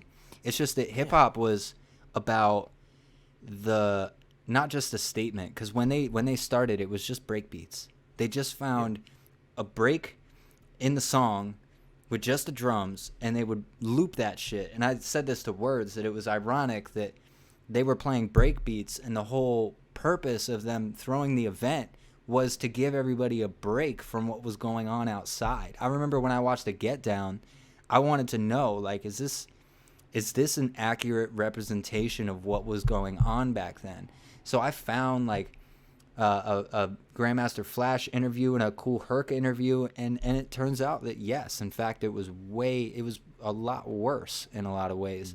And that when you went into the cipher, when you went into the show, whatever it may have been, there were guards. There were people who, like, friends of the DJ or whatever, who would stand around like, no weapons, no shit talking, no fighting. Keep that shit outside. When you come in here, it's a different vibe. We're here for a reason.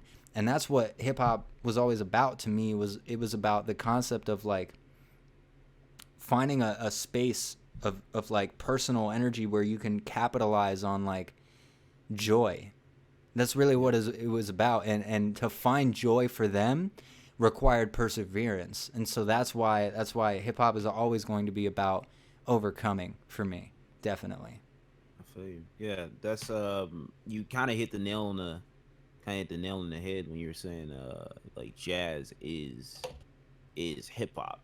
Jazz is like 100%. Jazz is hip hop. Hip hop is the brainchild of like jazz.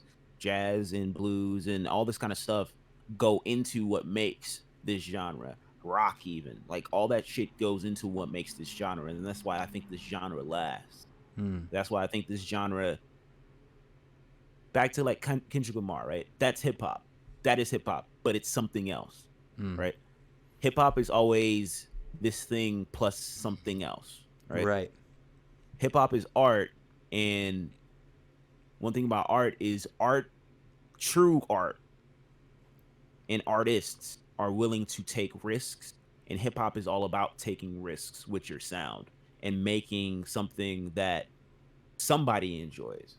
Right. There is, like, you think about it, there is no reason that a Tyler the Creator, a Odd Future Wolfgang, right, should have been as big as they were. There's no reason that Eminem should have been as big as he is, right? There's no reason that these things should be as big as they are, because they're too edgy. They try too hard to be edgy, or they have upside down crosses on their foreheads, or like they have all this other shit, right?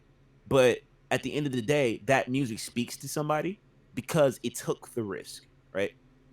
It took the risk, and people like talk about it all the time. Like I'm talking about Tyler the Creator right now. People talk about how he went from being this edgy dude to being this possibly gay man in 2020 now, and I think I see nothing weird in that. I see in 2011 this dude coming onto the scene being super duper edgy, saying the F word every other word, right? Calling everybody out, telling everybody like do all this other shit. See that as somebody like who wasn't sure of themselves, making music for other people who weren't sure of who they were. And now in 2020, he's found himself. I feel like him and his fan base have grown to find who they are, and that's hip hop. Like he took the risk of being edgy, and now he's taking the risk of being himself. Like it's all about art. Art and artists take risks with what they do with their music, and that's what separates. Like, if you're predictable, not saying you're not making art, but truly, if you wanted to make your art, you'd experiment with what you create, right? Everything. If you fart on a beat, that's art technically. To somebody, it's gonna be art. It's art, period. But you fart on a beat, it's art, right? But you know, people have done I ain't that. gotta like it. You know what I'm saying? I don't gotta like it. You know what I'm saying? I could be like, bro, that shit is bullshit. Oh, Get that shit out of my scoop-diddy whoop. ears. But it's art. Fuck. Yeah, scoopity whoop. That's still man. art, right? Yeah, it is. But taking your risk of saying, all right, I know I make insert type of hip hop here. I know I mumble. But how about I sing on this song? Sing about how the pain I feel from the drugs I've been taking, that I promote all the fucking time. How about instead of being this edgy dude, I just, make a song called Garden Shed where I basically come out as being either bi or gay or whatever. Out of left field on an album called Scumfuck Flowerboy. Like, that's a risk. Did you hear his freestyle on Flex? That shit was fire. I don't give a fuck what nobody say. Oh, that was so fun. He's on the net looking for hot butt sex. That was so fun, man. And First of all, the wordplay. It was priceless. It was priceless to see the reaction. But what was so beautiful about it was the way that everybody handled it. I think that's probably because look, where I grew up, man. If anybody got into a group and started talking like that, some really, really sad stuff would go down. And so it's both like it feels like a blessing and a huge sign of progress that now somebody can go on a hip hop radio show like that and not get sent out of the room. But not only that, like everybody was laughing with him. Even though Flex was definitely fucking nervous. He was confused. He was like, wait. You told me he's gonna take my hat off and wah. Wait a minute. Wait, what? No, like he wasn't ready. He was like, not ready.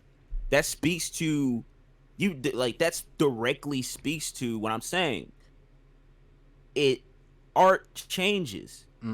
The way people feel changes. It's like a person, right? Right. You change as you get older, right? Hip hop is still like it's in its adolescence right now.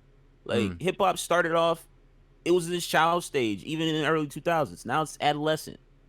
We're growing to be like it's growing to be more mature in what it does, right?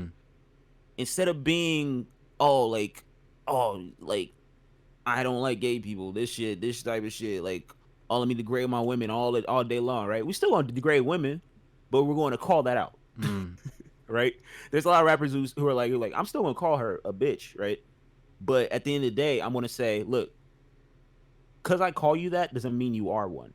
Because I say that, that is how I grew up. That is hip hop, but that's not how I feel about you. You're still a woman.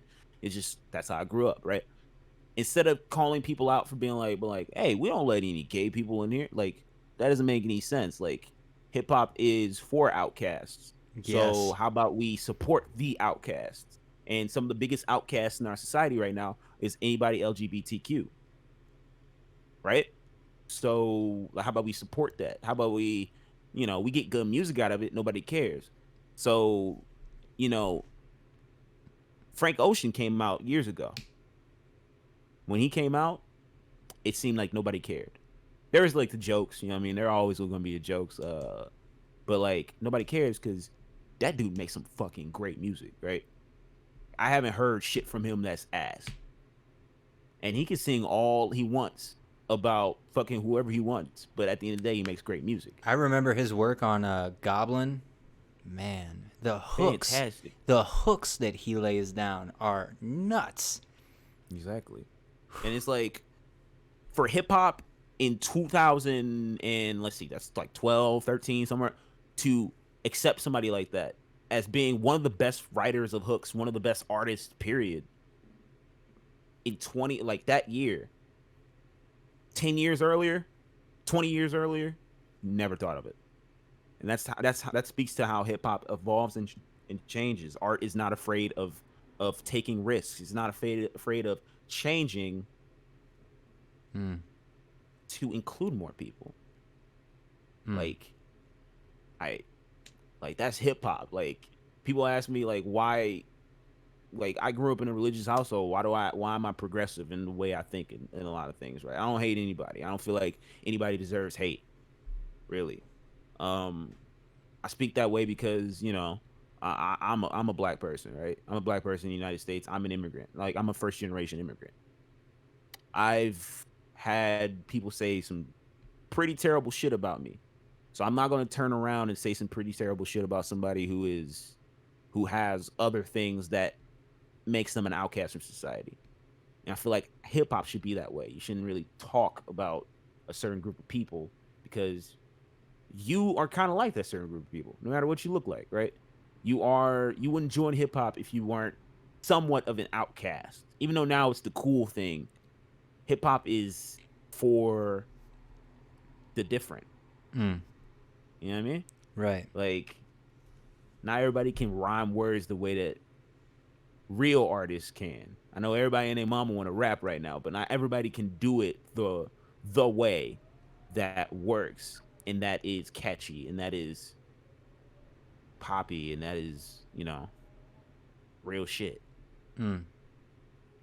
Yeah. And on that note, I really do feel like in that way there's a spirituality to hip hop, and it's I think that this is what really ties it up for me, is that, or sort of wraps it up for me, is that like hip hop has this very specific spirituality, and it's very, very alike jazz. And I was thinking, because you said hip hop was an adolescent in the 2000s, and it really did feel like an adolescent. But prior to that, it felt like in the 70s it was an adolescent, or it was a child again. And then in the 80s and 90s it became adolescent and then adult. And then I think in a way it changed drastically. And because we were talking earlier about jazz and hip hop, and I've always been thinking this, like, how exactly do you track how these things evolved? And I think the word boom bap really is what made it click in my head, that the whole spirit of breakbeats and then rapping over them, that's what boom bap is. And then the melodic side, I think the biggest influences that we've had are electronic music and jazz music, which are both made from sort of the same idea of like making something different, making something that's outside of the norm and embracing it. So it's like in the 2000s, I feel like boom bap sort of merged into now what we call Well, it became what we call now trap, and I wouldn't call it jazz rap. We just call it hip hop. We call it hip hop and trap generally is how we distinguish them. Um, and genres are so convoluted and strange, and the way that everybody has an argument about what a thing actually is. And I definitely wouldn't, because you would have to know all the history to know for sure, which is not something that I don't know all the history. But to use an example, like my father owns a electronic label. It's underground. It's like deep dubstep, but he has connections with people who were like part of the dubstep scene when it was really ramping up in the 2000s. And he talked a lot about how hip hop in Europe was always very electronic, and that over time you can't really say what things are going to become in the future, because everything sort of like things that you wouldn't necessarily expect unless you really know what to look for end up coming together. And that's why I want to go back to the idea of there's a spirituality to it. When I say there's a spirituality, I just mean there's like a very profound essence to it, something very important about what it is, and that electronic and jazz music were the same way, and they've all kind of joined to make these entirely new spaces of possibility. Like now you can make alternative R&B with a trap beat and like jazz melodies, and then flip and like halfway through the song flip it into a electronic style thing with a synth and a filter and do a certain flow on it, and it's all going to sound absolutely out of this world. And that's fucking mind-blowing that shit is possible, because it says there's never going to be anything. You'll never run out. You're never going to run out of things to do. You're only going to find more and more to do. Eventually you'll run out of time, but that's the beauty about being, I think, one of the bars that I dropped, it wasn't really a bar, it was more so a statement and a song that I haven't put out. That was something like, I'm so glad that I die, because if I was immortal, I would not have any desire to do anything. It's the time limit that really sets the fire under my ass. Yeah. It's the ever ticking clock, right? It's the you don't know how powerful you are or strong you are until like you have to use it. Like it's fight or flight. You don't know how fast you can run until you're running for your life. Exactly. You don't know. Exactly. Unless there's something behind you chasing, you do not know. Exactly. And that's why I say this shit is life or death, because if it's not life or death, you're not going to get the same result. It's either it's all or nothing, because when you put in your all, that's when you get the most out of what you've got going on and where you're going. Sure. Yeah, that's it's a beautiful thing to touch on. And one thing, we talked a little bit about this, but I want to like sort of let you just speak on it personally, which is the flow state and finding that, and then using it for your music. All right, the flow state of like being locked in, right? Mm-hmm. That being locked in, that being so focused in your drive, being like where it all comes together. Yeah. Just I feel like I've had that. I kind of like coming out of it. Kind of sucks, but it's fine. I'm waiting for the next big push in like myself to be pushed to make a bunch of different types of music and stuff like that. But yeah, earlier this year is kind of everything just clicked. Everything was just there, firing on all cylinders every day, making 3 or 4 songs. Every day making new shit that would make me feel good on the next day. I'd listen to it the next day and be like, wow, this is fantastic. Like I feel like I can't stop. Like I can't be stopped. Like the amount of shit that I can come up with right now, I can't be stopped. And you can't really plan for being in the zone like that, right? You can't say, all right, tomorrow I'm gonna be in the zone and then I'm gonna turn it off on Tuesday. If you could, believe me, I'd be in the zone all the time. I'd be burnt out, but I'd be in the zone all the time. All right. But like being in the zone and making all those songs and then being on point with the marketing every single time that you try. On point with everything that you're doing every single time that you try. Like, that's where greatness, like great shit comes from. Because there's definitely times where, like I said, I'm coming out of that zone that I was in, where I listened back to something that I made when I was there, and I'm like, wait a minute, I made that? Like, what did I think of that? When did I think that this combination of shit would make this? How did that even come about? And I can't remember it. It's as if like I was on autopilot. I was on autopilot, just letting it go. And that shit is important as an artist to be locked in, right? We call it locked in or in your bag or like all that shit, right? Being in your bag for real is waking up on Monday, being like, all right, let's go. And then 2 weeks later, looking back on what you made that week, 2 weeks ago, and being like, oh shit. I was like there. Like everything connects, everything was there for me like that week. You don't really know that you're in it until afterwards. But you do admire it and you do work towards getting back there. That zone, that bag, that whatever you want to call it. Flow state. I know exactly what you mean. Personally, I look at it more like almost like, so I used to tell people a lot, you're going to have times where you're on and you got to fully utilize them. And then there are going to be times where you're not and you got to have faith that it's coming back.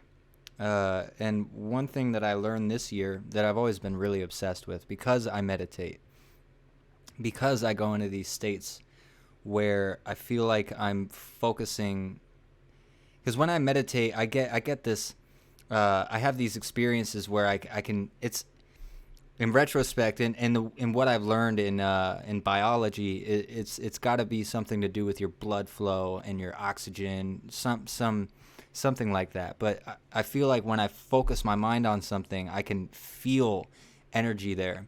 And so I do the same thing with my life. And what I've learned is that you can't focus on one thing forever. And that if you embrace that one day you're going to be in the zone for music, and maybe the next day you're going to be in the zone for a podcast, or you're going to be in the zone for marketing, or you're going to be in the zone for branding, or rebuilding something, destroying something. It's you have to be willing to continuously move with that, because I mean, it would be goddamn nice if I could just make my album in a day, right? But that's not going to happen. The fact is that I have to continuously go from one zone to the next and utilize my focus and keep myself fresh. And that when you're willing to do that, that's when every time you come back to this place, like you're always in the zone, it's just that you're not always in the zone with the same thing. So it always comes off as like new, almost, that you're always learning and doing something that feels new. And that's an irreplaceable feeling, for real. It is. Yeah, I get that. Yeah, if I could be in the zone all the time, I'm telling you, the amount of projects that I would be done with, that I wouldn't have scrapped. Right. I'm working on one right now, and shit, if I was in the zone all the time, that'd be fantastic. Right. And it's almost like you just have to be open to all the pieces that you don't know you don't have yet, and that you're gonna have to go out and find, and that when you do find them, you probably won't even know that you found them. They're just gonna be in your subconscious. so that when you return to the drawing board, you're going to have pieces for your idea to put into place that you didn't have before. And that's why it's so important to go from one zone to the next. Because like I'll go in a day, I'll make like 2 beats or 1 beat, sometimes no beats, and then I'll go watch like Veritasium, or I'll watch Vsauce, or I'll go on like PBS Space Time, or I'll start reading articles or like peer-reviewed papers or something, and I'm learning because I've never. I believe in college in the sense that like if you know what you're going there for, go. But personally, I failed school. I did terrible. I couldn't learn from them. I just couldn't do it. And then when I finally embraced, like, I know myself and I know how to learn for myself, I used that process of going from one thing to the next to like embrace the idea of being in my own school, which is weird because like recently there's like the wordplay of I put myself through school, and somehow that puts me in my own class, which means multiple things to me now, which is strange. I never really thought about it because I've been doing this for a while, and when that ran through my mind, I was like, yeah, somehow that makes a lot of sense. But like going from one thing to the next, you know, I spend a day, I don't ever, well, I do, but I'm learning not to focus on one thing all the time, and that allows me to make like a song a week or a song a day and turn it into a consistent thing where it's like the wheel keeps on turning and I'm always getting as much as I can out of this wheel. Mm-hmm. Yeah. Yeah, it's a rabbit hole for sure. It's a rabbit hole. So we talked about most if not all of the questions, most of them like without me asking, because it just came up. Just naturally, I get you. I think the last one, actually no, 2 more. So when you started rapping, where did you see yourself going? Like if you, because I want to hear the pipe dream too. Like what was the pipe dream? What did you really, and what did you see realistically when you finally made that decision? Like, okay, I'm a rapper now. Let's see. When I first started rapping, I was a freshman. I was going from being a senior in high school to being a freshman in college, and I just was like, yeah, everybody on campus is gonna know me. You know what I mean? I went to community college, so you know naturally people already knew me from high school or whatever, right? So it was like, hey, everybody's gonna know me. People are gonna know me because I rap. Then the pipe dream was, oh yeah, I'm gonna like blow up. I'm gonna be somebody's gonna hear my shit, and I'm about to blow. No doubt, right? I'm gonna be the next big thing. I'm gonna meet Kanye West. I'm gonna meet Tyler Creator. I'm gonna meet Kendrick Lamar. I'm gonna meet J. Cole. I'm gonna meet like all these people because of how great my shit sounds, right? And how different my shit is. Different in quotation marks. And you know, the realization that it was like, okay, things don't happen like that for everybody. Things don't happen like that for most people. You have to work at shit. After a little bit, it just turned into me being like, all right, somebody's gonna like my shit. People are gonna love my shit. Somebody's gonna be like my number 1 fan and shit like that. And then that stopped being like a dream. That started being like an actual thing. I have people to this day hit me up. They're like, hey, bro, nice song from the other day. And I'm like, who are you? And they're like, I've been listening to you since 2016. And I'm like, you heard my shit? Like the worst shit I ever put out? Great. Like you've been with me through like thick and thin. Shout out to you. Shout out to you, user 40444677779. I appreciate you. It's like those people, like, be surprised how many of those people there are. And it's like my like dream have changed and shifted to being meeting these people and being famous to still being famous, but in a different way, right? I want to be heard. That's the only reason music. That's kind of what music is there for me for. It's me being heard. Like I said, I'm a timid person for the most part. A lot of times, I keep to myself, and it's kind of like not a lot of people hear me, hear my shit. I have a song on my project, my project that came out called Lost. On that song, like at the end of that song, I talk about like my dad, like how I feel about him. You know what I mean? And I remember getting people calling me, texting me, commenting on my shit after hearing that song, be like, "Hey, dude, are you okay?" I'm like, "Yeah, I'm cool." They're like, "You never told me about this?" I'm like, "You never listened." Like my music is the way for me to tell you. Like that was my way of like I couldn't bring this up in a conversation. I'm telling you, like, listen to my music if you want to hear like me from my own perspective. Like that's how it is, right? And that's kind of my whole thing. I want as many people as possible to hear and realize that no matter what shit you got or going through, like somebody's there to listen. Somebody's going to listen. Whatever way you have to put that out there, somebody's going to listen. I'm just trying to make people happy. I'm trying to tell my story and possibly like bring some joy to somebody and be in somebody's ear. Like that's my pipe dream right now. It's like being in as many people's ears as possible. And then all that other shit is extra. Another pipe dream of mine, more superficial, fashion and shit like that. Like being more into fashion and shit like that. Having clothing and stuff like that. That's another thing, but that's more superficial. That's something that, it'll come.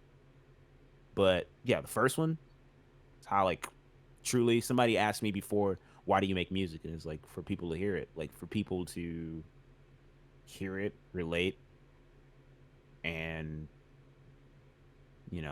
just to make people happy. It's why I drop a lot of songs on Mondays. Sounds corny as hell. It's gonna sound corny as shit, but like I drop songs on Mondays a lot because Mondays are the worst days for most people. So if I drop a song on a Monday, at least you got something. You know what I mean? Bump my song for the day. Like your day's been trash, but at least the shit sound fire, right? Right? Like, some shit like that. I like that. So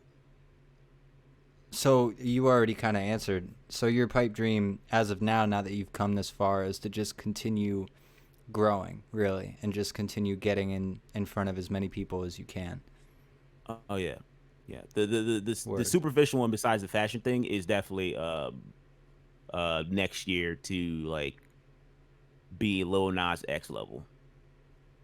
Like popping and not even having to drop a song for so long. Bro, I'd fucking because so many people are listening to your shit. I would fucking love to see that, man. I would absolutely love to. That right there being that dude's trajectory is so unbelievable. Like I do a lot of shit. Like this is how I care about music a lot. I study a lot of shit, analytics, marketing, just Me like too. Yeah. people's like trajectories and shit like that. And there's certain people who are never supposed to make it where they were. People that come to mind are, I already talked about Tyler the Creator, right? His kind of makes more sense. Eminem kind of makes more sense, right? Drake doesn't make any sense. A kid who was an actor on a TV show should not have had that trajectory. Lil Nas X doesn't make any sense. A dude who literally just made a joke song based off of Red Dead Redemption shouldn't have got that far. Was that really it? Another person that to me has that kind of trajectory. Yeah. Wow, that's dope. I'm sorry. It's crazy, right? Yeah, that's dope. Keep going. Who else? No. Lil Baby. Lil Baby's trajectory is stupid. It doesn't make any sense right now. He is going ridiculous this year. He Blueface got is on that Blueface. list. Blueface doesn't make any sense for me. Me either. It doesn't make any sense for anybody. Oh, Gotta be man. honest. I But yeah, blame Lil Baby- Cole Bennett. I blame Cole Oh, Bennett. definitely. Cole Bennett is a curator for some shit. I've had multiple comments on my shit before and be like, "Hey, I can't wait for Cole Bennett to blow you up." And I'm like, "Shit, if Cole Bennett makes a video for me, yeah, he will indirectly blow me up. Not indirectly, directly blow me up. Cause like that dude, he touches something, it goes into the stratosphere. But like back to Lil Baby got snubbed this year for the Grammys. Bullshit, right? But like his trajectory's ridiculous. Like different people like that. I look at the way that they got to where they are, and it's like, shit, this wasn't supposed to happen. Right. But it did, and it's because of not a twist of fate, but just because they were available at the right time. They Right. did something at the right time and were available for the next opportunity that came up after that. Right. So I look at that type of shit and I study what they do to remain relevant. And the reason I say Lil Nas X for like what I would like to be is because he drops a song. It is the biggest thing in the world. It literally, he makes so much. That song still gets so many plays, so many views, so much of everything. He does not technically have to drop another song for the rest of his life. He does not. He will, but he is not. So he has more time to do other shit. He's gotten to a certain point because of the music where now he doesn't even have to do music. He will, but he doesn't have to. A$AP Rocky's another one. Drops so much music and gets so big that he doesn't even have to do music anymore. Rihanna, same thing. You're at a certain space where now music is what you're there for, but you don't need it. You will because, of course, at heart, you're an artist and all that kind of stuff, but you don't need it. That's the kind of position I would like to be in. Right. Because then, making music for yourself, which I do right now, but making music for yourself that you don't give a fuck about what anybody thinks is even more of a thing at that point. I feel that. And one thing you said I want to touch on was fate. I talk a lot about fate, and I feel like it gets fucked up because my definition of fate is actually kind of different from what people usually consider it. I look at analytics as the real fate. That if you know how to analyze the world and you know how to sort of measure the trajectories of things and see where they've come from, that's how you can control your fate. And that's kind of what I mean by free will is determinism. That things already have a way that they work. You have to understand how to navigate with that, which, again, it's very strange for me. I understand it on like a really personal level, and over the years it started to come out and more apply to all of these different things in life, because it's not as simple as just saying those few words and then it makes sense. You have to break it down continuously, just like you do with marketing. You have to analyze continuously, like, what exactly was it that this person did that caused them to blow up? What was the chain of events? How do I really peep game here and figure out how to make this work for me? And once you do that, that's when shit starts happening to you that other people called fate. But you're saying like, it's not random. That's not random. Like, we made that shit happen. It didn't come out of nowhere. And I think that really applies to everything on some level. That when you understand physics, this is why I love studying physics, and especially quantum physics, is that the more we learn, the more we realize there's no such thing as like truly random. There's chaos and there's order, but there's no such thing as things that happen for no reason, if that makes sense.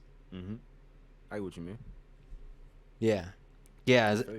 And like having that strange like basis of understanding has always allowed me to look at things like, nobody can tell me that this is just like, oh, the dude's just crazy, like nobody can measure up, like, in a class of his own, nobody can do that, it's impossible. I'm like, no, that's not how that works. There's a backstory. There's this dude knows certain people. There's a way that he even has good relationships with those people. It comes down to an attitude. It comes down to an idea. It comes down to the drive for it. Yeah. Yeah, and especially like there are more than a few people who I'd really want to see blow up, and you're easily one of them, especially with where you've taken it now. That like, I mean, I think I told you this. I've been sending Take Time to friends, and I've Which I been. appreciate. Well, it's not that I'm like, you need to check out my boy Whit. What ends up happening is that, so one of the people I sent it to is my boy Titus, and he produces. Well, he's learning to produce, and he's getting into the groove of it. So when I meet artists, like I'll send it to anybody who I know would fuck with that. But especially when I'm talking to artists, especially people who don't have communities, like I try to direct them to Rappad. But look, when you go on to Rappad and you see the first thing you see is somebody getting roasted, you're like, I don't want any part in this. What the fuck? Nah. I can tell you as a person who's been on Rappad as long as I've been on there. I step away from there for a long time, right? Yeah. I'm not active on there for real that much. Coming onto there as a person who's been on there longer than my shit says like 52% of the people there, right? Sometimes I get on there, I hop on the forum, I'm like, oh, not today, because this person is getting their shit fucked up, or this person's saying this crazy shit, this person's trolling very hard. Like, I even want to mess with it today. Yeah. And so when I'm talking to people who are artists and like they don't necessarily even want to be a part of a community, and I notice like everybody's talking about getting on Drake's level, which is like, look, I've been doing this for years with Ben's music or Kid, that I've been like telling people I know who are artists, like, this is what's possible, and I'll give them the backstory. Like, I met this person years ago. Well, not met. I knew this person years ago. They started from nothing, and almost overnight found a niche. And it doesn't always work like this, but it shows you that it's possible. And you've become one of those examples now. That like, when I'm speaking to an artist, I can send them your music and be like, this is what's possible. That, you might be starting from somewhere that you're like almost in an all or nothing. Like, if it's not great, then obviously I'm shit. But that's not how it works. That if you buckle down and you're patient with yourself and you just keep on doing it, you'll be surprised at where you go. And so like, Take Time is an example of that for me, because like, I've always wanted to make super catchy songs, but I also continuously, because anytime I make something that I feel like is catchy and then I listen back to it the next day, on a moral level, maybe not a sonic level, but on a moral and emotional and psychological level, I'll look back at it like, I don't really want this to define me. So I'm always willing to trash it. But it shows me that it's more than possible. And in fact, it's part of the trajectory, that if you want to make catchy music, if you want to make it, we were talking about this. We've been talking about this a lot on this series, that people who want to make it are the ones who make it because they have the drive, and that a lot of people don't realize that everybody wants different things in life. People just kind of get themselves convinced like, oh, I really want to be famous because that's easy, right? It's easy to think it's easy to think like, oh, I would love to have all the money and all the attention and everything that comes with it. But when you realize the work that goes into it, you realize how tough it is to be in that spot. You realize you don't want that. There are only so many people who want it, and the ones who want it most are the ones who get it. True. Yeah, the people that, even like the most lazy famous person in the world, right? Like, I don't think she's lazy at all. Kim Kardashian. People don't like Kim Kardashian. You know, say what you will about her. Say what you will about her getting her fame and everything like that. But if that family, if anybody can say that those people have not worked for what they have at the moment, because you know it's easy to stay relevant for like a year. That's fine. You know, people can stay relevant for shit. Lil Pump's still relevant. He hasn't dropped a good song in Hellas, right?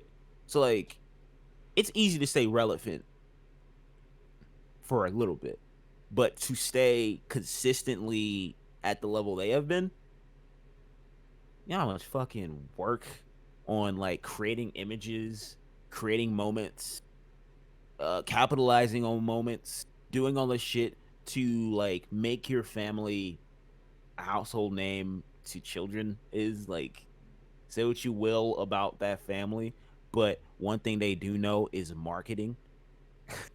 One thing they do know is capitalizing. One thing they do know is like taking advantage of everything that happens, filming it or talking about it or doing something to stay in that spotlight. Like, that's an art. That's an art. Like, not everybody can do that. So being famous is not easy. Actually, some people could say it's hard because everybody's critiquing everything you're doing, right? Well, when you increase the sample size of what you have to work with and who knows you, you find out you'll have people praising you because the spectrum goes wide. And you'll have people praising you on levels that you've never thought possible. And then you'll have people hating you on levels that you just feel like you can't deal with. And it all comes with the game, man. It does. It's like, because I personally see it. I'm not famous by any stretch of the imagination, right? But like I said, there's a certain amount of people that have listened to my music. There's a certain amount of people that like, listen to me, like me, all this kind of stuff. But if 4 years ago I had one hater, right? I only had maybe 5 to 10 people who loved my shit. So multiply that to 100,000. That's it. Like 100,000. I have 100,000 people who love my shit. Right? That one hater turned into like thousands. Thousands of haters. And ironically, they don't even listen to the music most of the time. Exactly. They don't even know what they're mad about. Yeah, I have a song called "What Do You Gain?" It's I haven't put it out because it's kind of cringy, right? It's talking about that, but it's basically like, thank you to the fans and the haters all the same, because like, no matter what happens, both of you, fans and haters, my most beloved fan and my most like ravenous hater, like, y'all check up on me the same amount. Y'all check up on me the exact same amount. Analytics don't care if you're a hater or not. They show me that you click on my shit every single time. Numbers are numbers. You click on my shit every time. So when I'm at 601 views on a video, that's you. You're the one. I see you. You're the one. Like you have to. Some people can't handle that, and it's fine. But it is a lot of pressure to have. It's not an equal amount of people hating you, because most of the time, most people will either like you or tolerate you. But having people that don't like you for some reason is hard. It's very hard. To be the most likable person in the world is a hard thing to do. The closest thing to the most likable person I've ever seen in like rap has been like Chance the Rapper. I've never seen anybody be like, Chance the Rapper's so fucking stupid. Like an actual other rapper say that. But I have seen people fans, quotation marks, say that he sucks. Mm, He doesn't look at every single one of them, but he's seen those. He mm. dropped one of the worst albums ever, and I, he saw that shit directly. The nicest dude you will ever see. He niced his way to a Grammy. Not saying he didn't deserve it, but he niced his way to a Grammy. But he couldn't be nice enough that people couldn't critique him on a bad album, right? So it's like he could have took that, cried himself to sleep, and never been seen again. Because this is probably the first time that he was ever critiqued that harshly. But no, he's still here kicking, dropping verses that are fire. that's true. I still love his music. That's true. I on hard. some level feel like there are some moments from the big day that I fuck with. But overall, there's a song with my boy from St. Louis.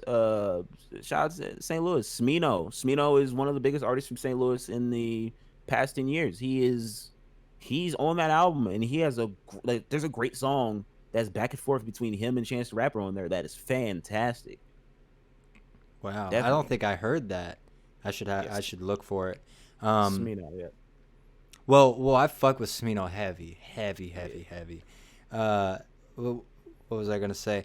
Oh, I really felt like there were just so many moments from Big Day that were for his family, and that they're beautiful, but they're hard to digest for like his fans, because it's almost like, to an extent, it's like, why are you telling me this?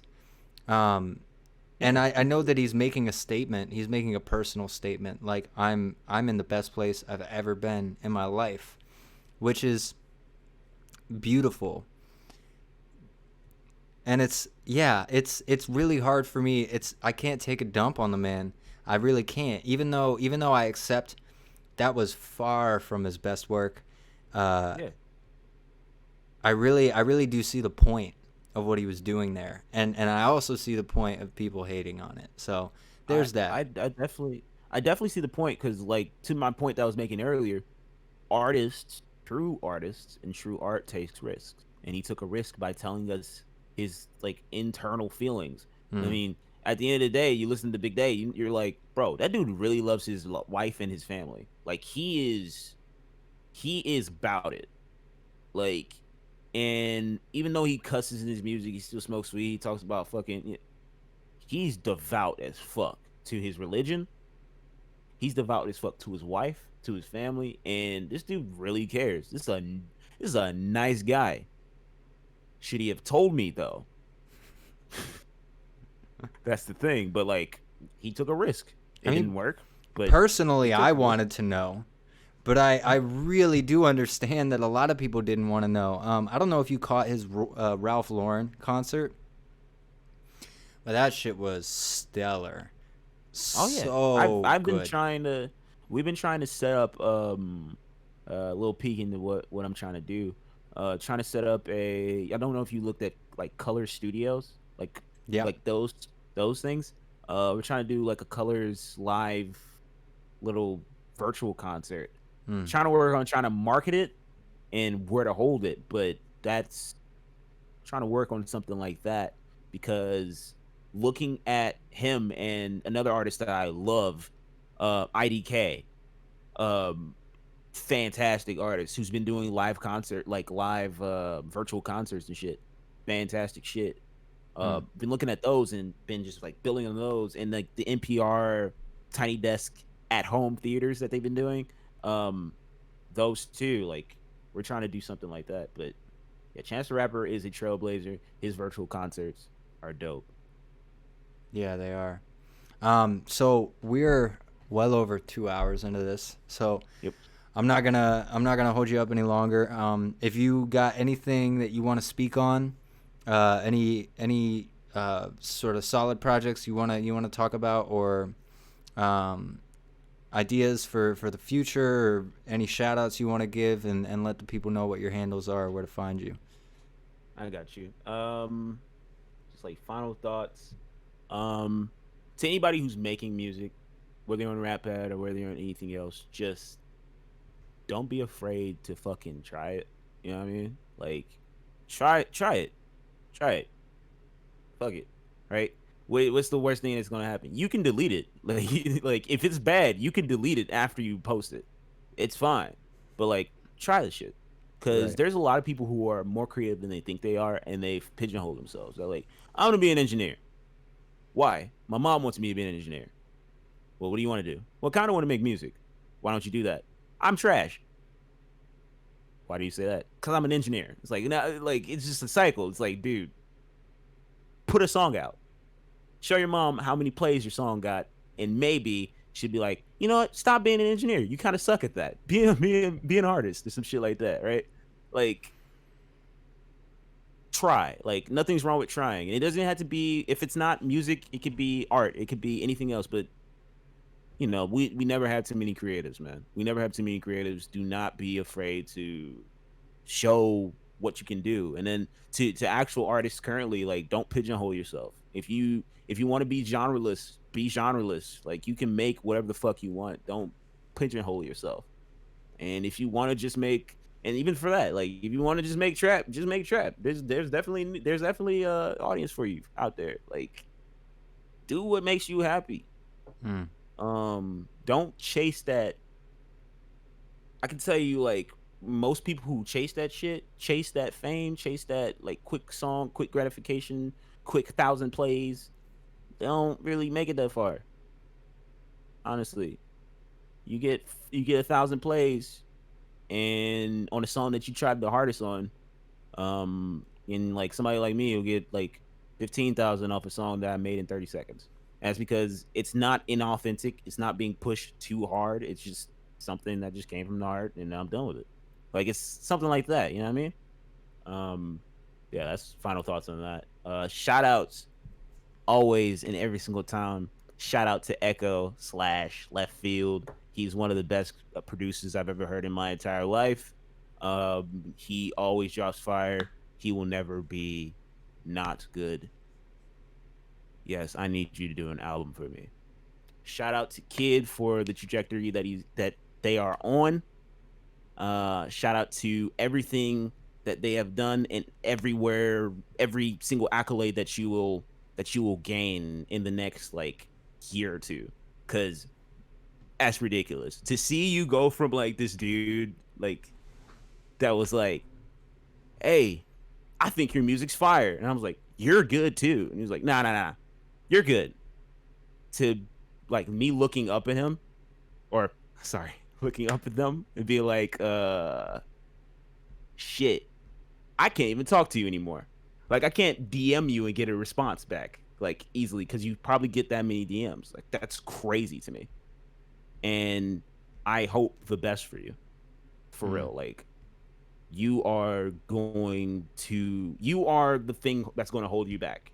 That's the only thing that can hold you back. You are going to go to the moon, Hmm. dead ass. Hmm. Um, that same thing for Garrett. Um, let's see. Shout out to my squad. You know, It's Harry the Wizard is the best engineer I've ever met in my life. Eddie is the best on the strings I've ever heard in my life. Trey Hitman is the best rapper that I've ever heard besides myself in my life. CEB is the best rapper that I've ever heard besides myself in my life. And my cousin John Joseph, he writes for Summer Walker. They got snubbed this year. I'm so sorry for that. I'm so sorry for that. She got snubbed for the best R&B album this year, and it really fucking hurts. But it's cool. We ain't gonna be mad about that. Outside of that, you guys can find me at Whit Scribbles on everything but SoundCloud, but not SoundCloud, but Spotify and Apple Music. You can find me at WHIT period. Don't forget the period. Please don't forget the period. You'll find me, or you can just look up Take Time Hmm. Whit, and you'll find me definitely. Hmm. And that's it. Long winded, but yeah, sweet. Word. Thank you for doing this, man. This was a great No conversation. problem, man. No problem, man. I'm definitely like, I love, I like talking. I like talking. So any opportunity I get to talk and get it recorded, kind of like doing double duty. I'm doing work but also I'm doing what I like. You know what I mean? Mm. So marketing is marketing. Mm. But I've been wanting to do a podcast for a while, like make my own, or like be on one. So this is like a dream come true for real. Word. Well, I hope it was a great experience. Again, thank you for coming on and talking. I wasn't expecting this to go for almost 2.5 hours. Nah, I feel you. But with that said, it was a great conversation. Lots of cool stuff that we talked about. And yeah, I'll see everybody on the next podcast.